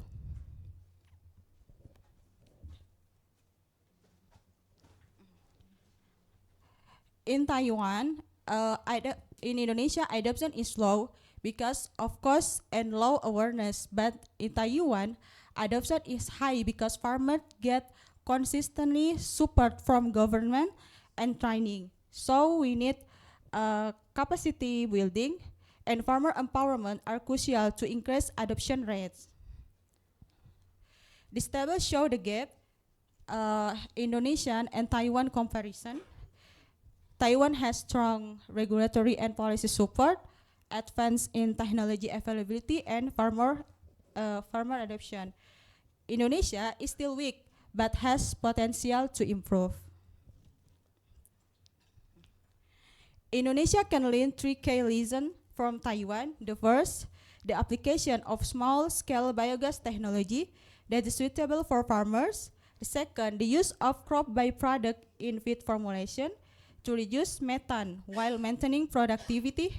And the third, structure farmer training programs, ideally with international collaboration and support.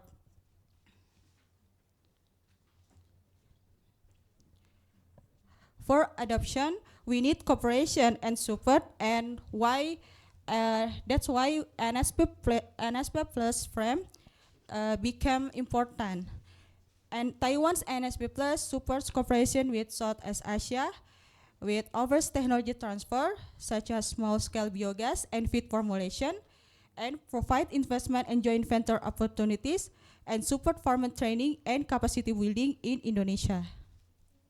In conclusion, Taiwan shows a successful model of low-carbon livestock through biogas, feed efficiency, and precision farming. Indonesia still faces challenges such as weak regulation, limited technology, and low farmer adoption. However, Indonesia has a strong potential to adopt Taiwan strategies with the support of the new Southbound Policy Plus. Collaboration can be more realistic. NSP Plus provides opportunities for technology transfer, investment, and farmer training.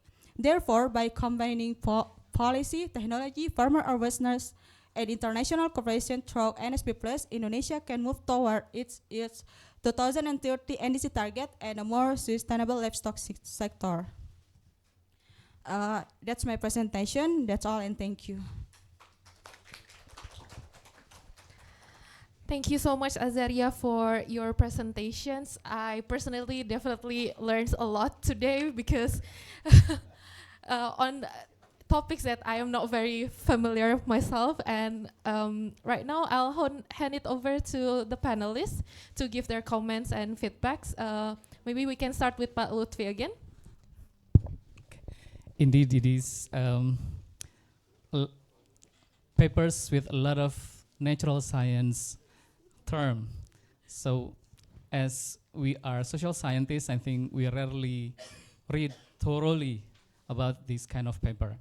But I think nevertheless, this is an interesting issue about the possibility of Indonesia and Taiwan future collaboration.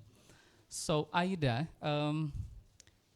your paper provide a specific topic to research, and I think you have adequately explained about the potential of microalgae, right?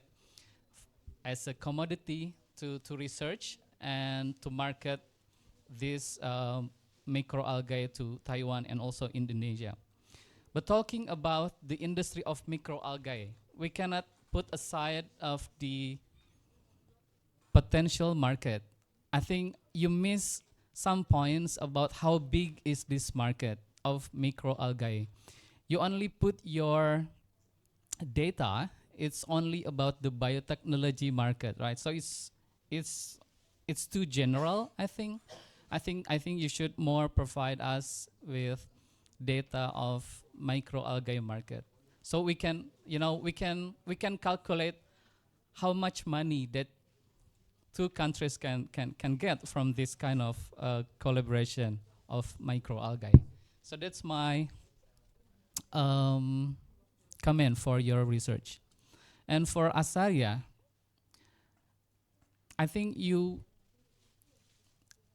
talk about how Taiwan can help Indonesia in terms of their technology, how to deal with livestock farming, etc. But why? Why Taiwan should help Indonesia? The relation between two countries is always the mutual benefit. Maybe we can learn from Taiwan, but we cannot ask too much from Taiwan, right? So what can also Taiwan can get from Indonesia in terms of this livestock issue? Thank you. Thank you so much, Pak Lutfi. And now over to Pak Broto. Thank you, Aida, and also Azaria. I checked the data from BPS. Right now we have 18 million cattle, and it's interesting because you're saying that basically one cattle can contribute to the climate change issue. So with 18 million, I don't know how many problems that we will have. My response first to Aida, because you managed to identify the plus and minus between Indonesia and also Taiwan. You're saying that Indonesia basically has an abundant sources of algae. That's what you say basically. And then Taiwan has the technology. The one that you did not explain in your presentation and also in the paper is how to combine them together. You only mentioning that, we need to work together on research and development and so on and so forth. So if you can clarify on that, that will be awesome. It will add any details on your paper. That is the first response. That is my response to Aida. And for Azaria, I understand the idea of learning from Taiwan on the management of cattle farming issues. Because you mentioned about transfer of technology, so what kind of transfer technology mechanism that you can offer, basically?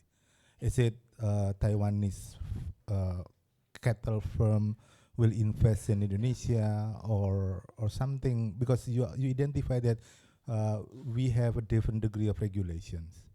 Our regulation is different from Taiwan. They are stricter than us, and so on and so forth. So that is my question. I think I asked question in this session. It's interesting. Yes, thank you so much, Pak Broto, for the questions. And last but definitely not least, Bu Paramita Ningrum. Okay. Yeah, thank you, Aida and Azaria, for your presentation.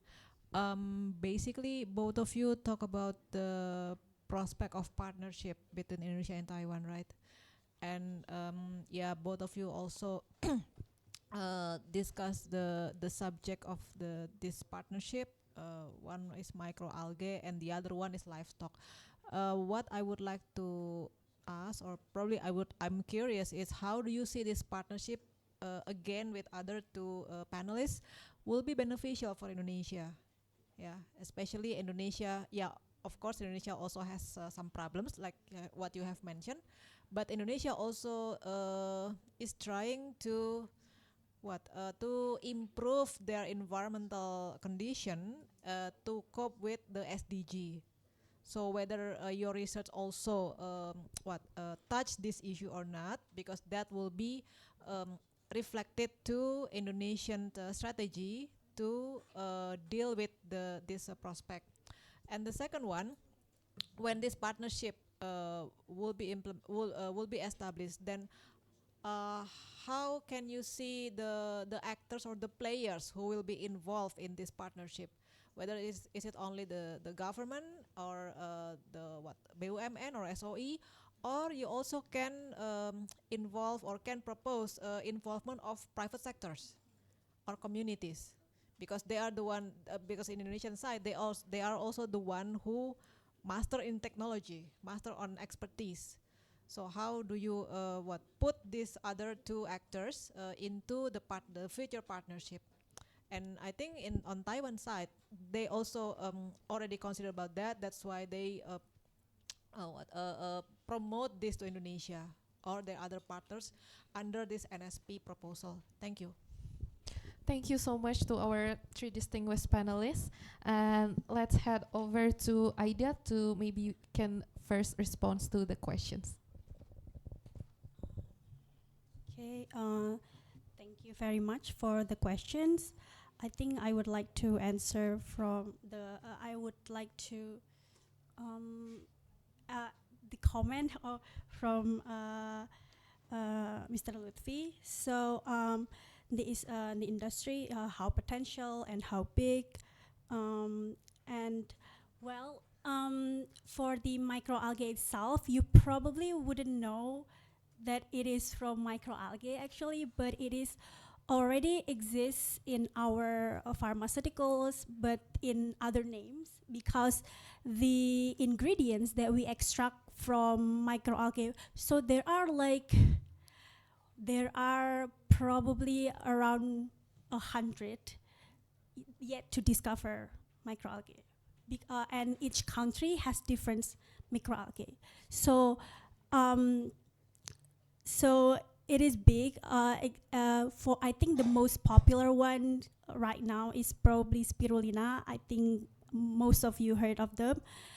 Those it is are commercialized for cosmetic and for skincare and also for pharmaceutical. And the most newcomers, I would say, is astaxanthin.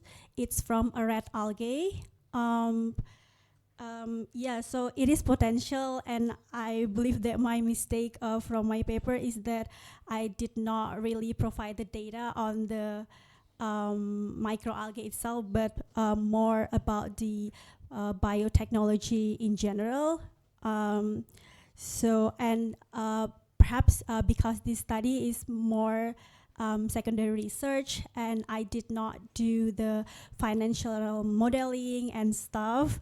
So this is more about an idea that I thought would be potential, but yeah, because I did not really think about doing the whole life cycle assessment because it's quite complicated, and I really need to explore lots of data worldwide, and then I need to compare like from each nations. But for right now, the highest microalgae production is China and Israel. So I would hope that maybe if Indonesia and Taiwan can work together, maybe we can catch up. Probably Taiwan first, and then Indonesia second. Realistically, and then for Mr.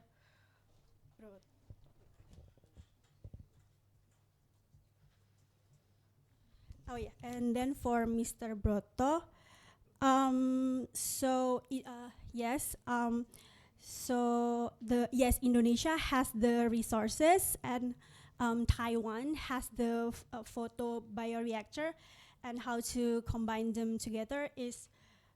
So I would say that for Taiwan, partnering with Indonesia means that you can has the raw, you can have access to raw resources and like affordable large scale production capacity, and as I mentioned before, like from each country, the microalgae species could be different. So maybe right now, Taiwan has Hematococcus pluvialis, but Indonesia has Nostoc and in Nusa Tenggara Barat, and maybe so if we if Taiwan partner with Indonesia, Taiwan can have more access to more a wide variety of microalgae, and Taiwan can apply its strength to like advanced biotechnology and R&D infrastructure and commercialization expertise to transform Indonesia's raw advantages to market-ready products like cosmetic or pharmaceuticals. So this is not only accelerate Taiwan's biotech exports and regional leadership, and also like it also can strengthen its role in delivering on NSP plus goals like sustainability, public health, and people-to-people cooperation. As for the Indonesian side, Indonesia from this partnership, perhaps Indonesia can learn from Taiwan, from its technology, and from its R&D, like how to actually grow the microalgae. Because I personally do research with microalgae, and there are some limitations that I don't know the answer to, and perhaps we can like trade knowledge because microalgae is a very fragile microorganism, and to make it more market ready, we need lots of factors to make it not die because it's quite complex to grow them. And each countries and each research, there are lots of variables that are different from one another. So one research might say, oh, we need brighter lightning, and the other research say we need more nutrition, and the other research we say that, oh, we need limited nutrition, so we starve them, and then they're gonna be fat, and then we can have more fatty acid and things like that. I think so if we join research and we bring our scientists together, perhaps we might be able to tackle this issue and then enhance our biotechnology. And for the questions from Ibu Paramita, so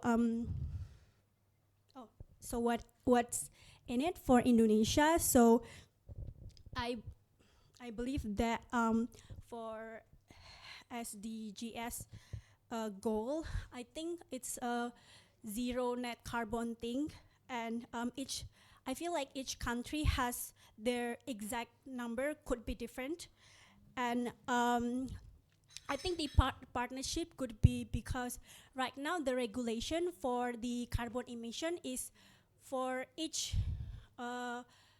corporation is that if you produce a certain carbon emission, you either need to pay tax, carbon emission tax, or you either need to plant trees. But the problem with this with the current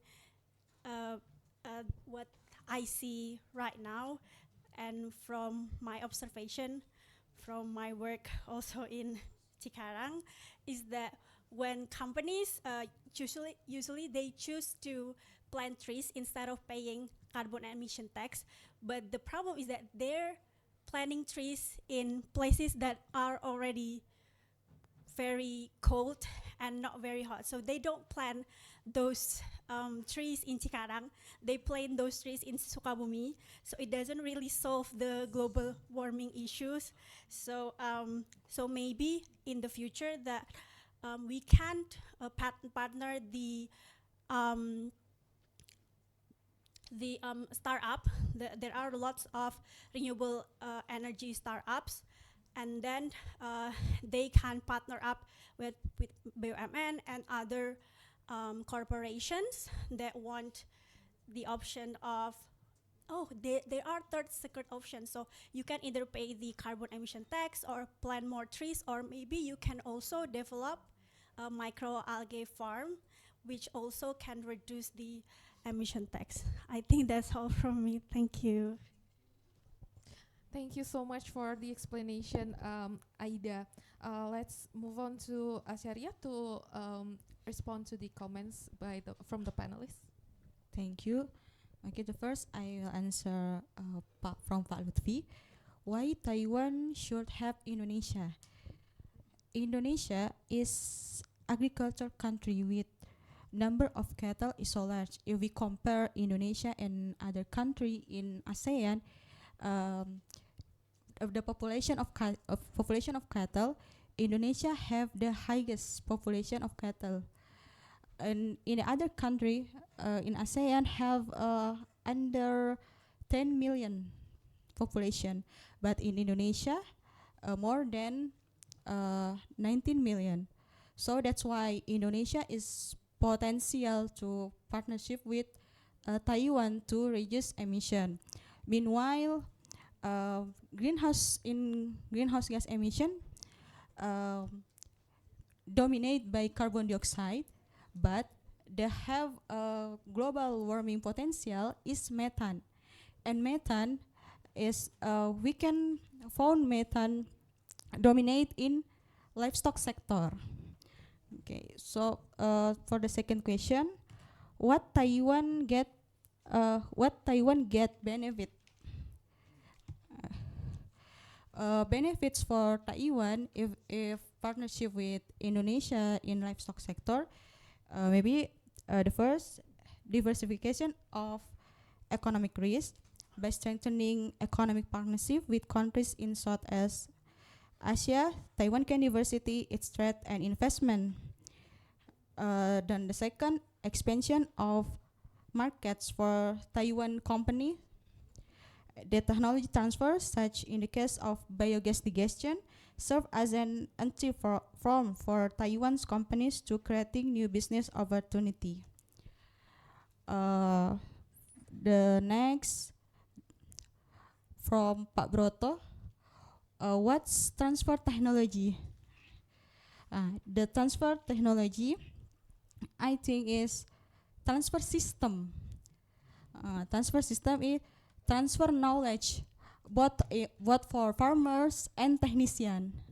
So we can adopt system from Taiwan and implement it in Indonesia, such as application in biogas system and feed formulation.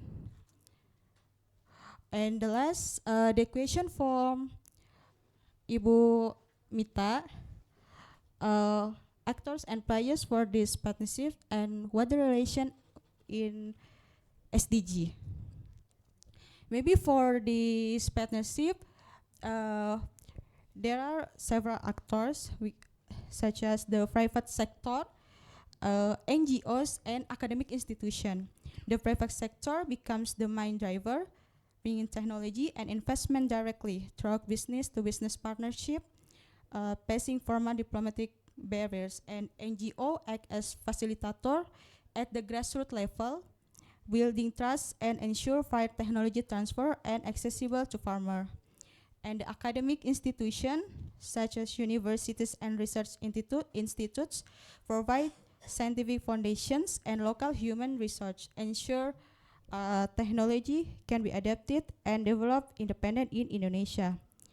And this cooperation contributes to SDG, such as SDG 13 in climate action by reducing greenhouse gas emission, and SDG 17 in partnership for the goals by showing the models innovative partnership outside of formal diplomatic channels. This cooperation positions Taiwan and Indonesia as proactive actors who are capable of using non-traditional diplomacy and innovative solutions to achieve global development goals. I think that's all. Thank you so much, Azaria. Will there be any further comment from the panelists? Is that enough? No? Okay. I think this time we'll actually have a time for one quick questions from the audience. So if there is any audience that will raise one quick, just one brief questions to our presenters today. Anyone? No? Okay, then if there's no question, then that means this concludes our last presentation sessions for the day. Please give a round of applause to everyone that has been presenting today. Thank you so much. Aida and Azaria, you may return to your seats.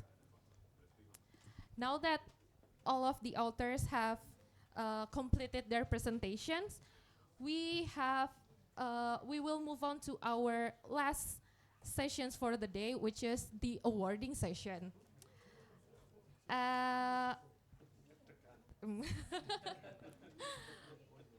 Okay, so our panelists have secretly handed in their scoring earlier to the committee, and we've already received the results. And we will be announcing them.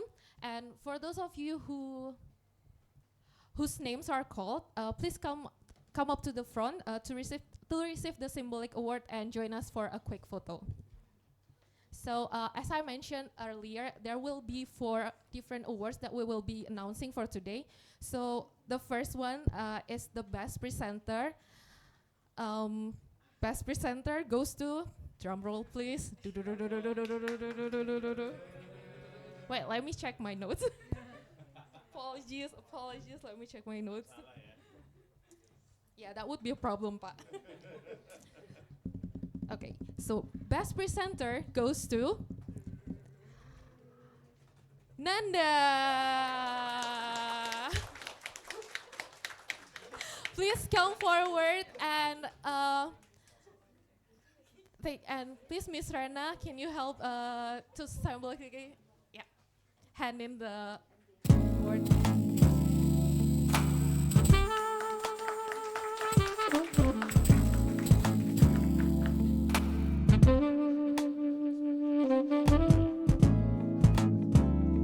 Thank you so much. Okay, next award.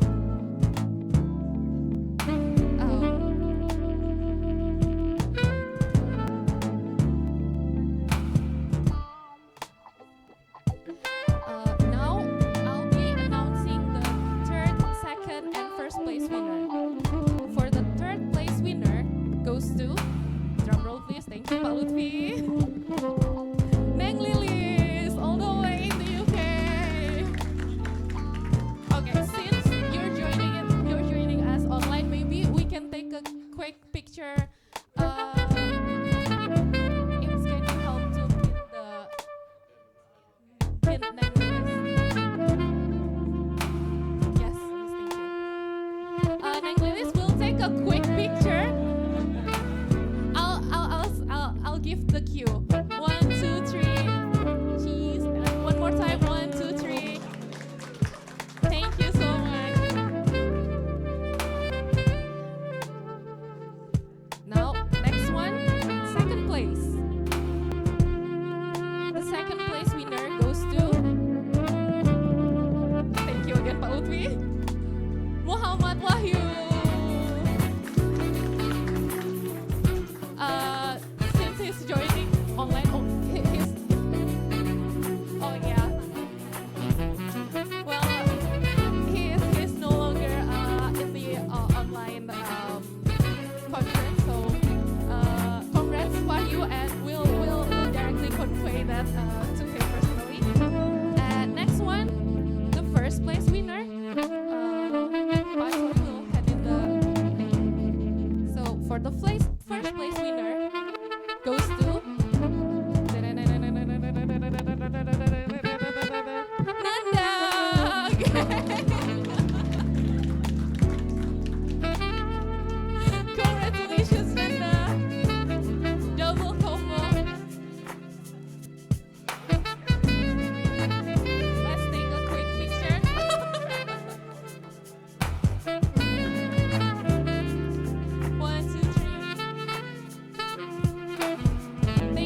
a quick picture as well as with Miss Irena.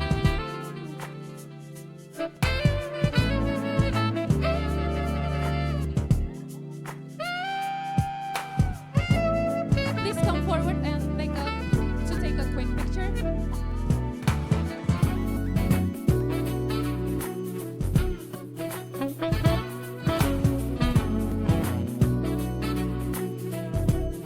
Come on, everyone, come forward.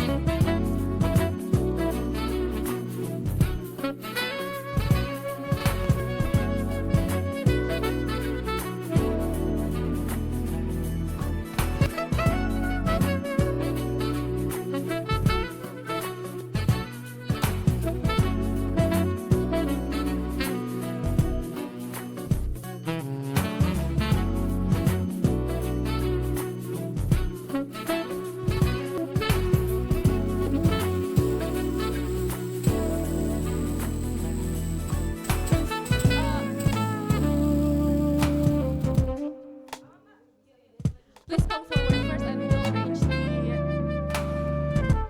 we'll arrange everything.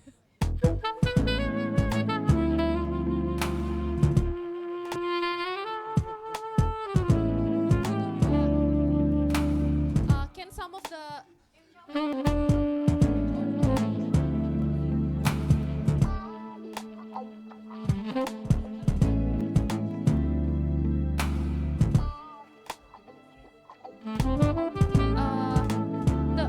the Pak Broto, maybe you can come over here.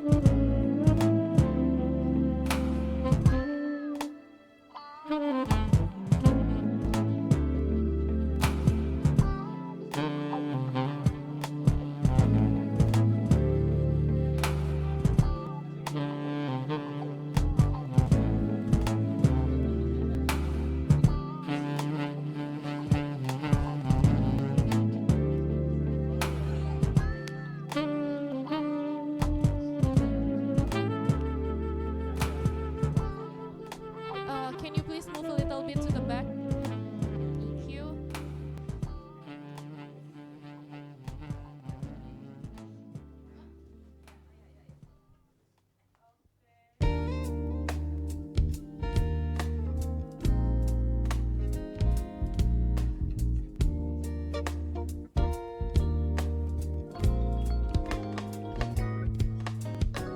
Okay, thank you everyone. Thank you so much. You may all now return to your seats. Thank you so much.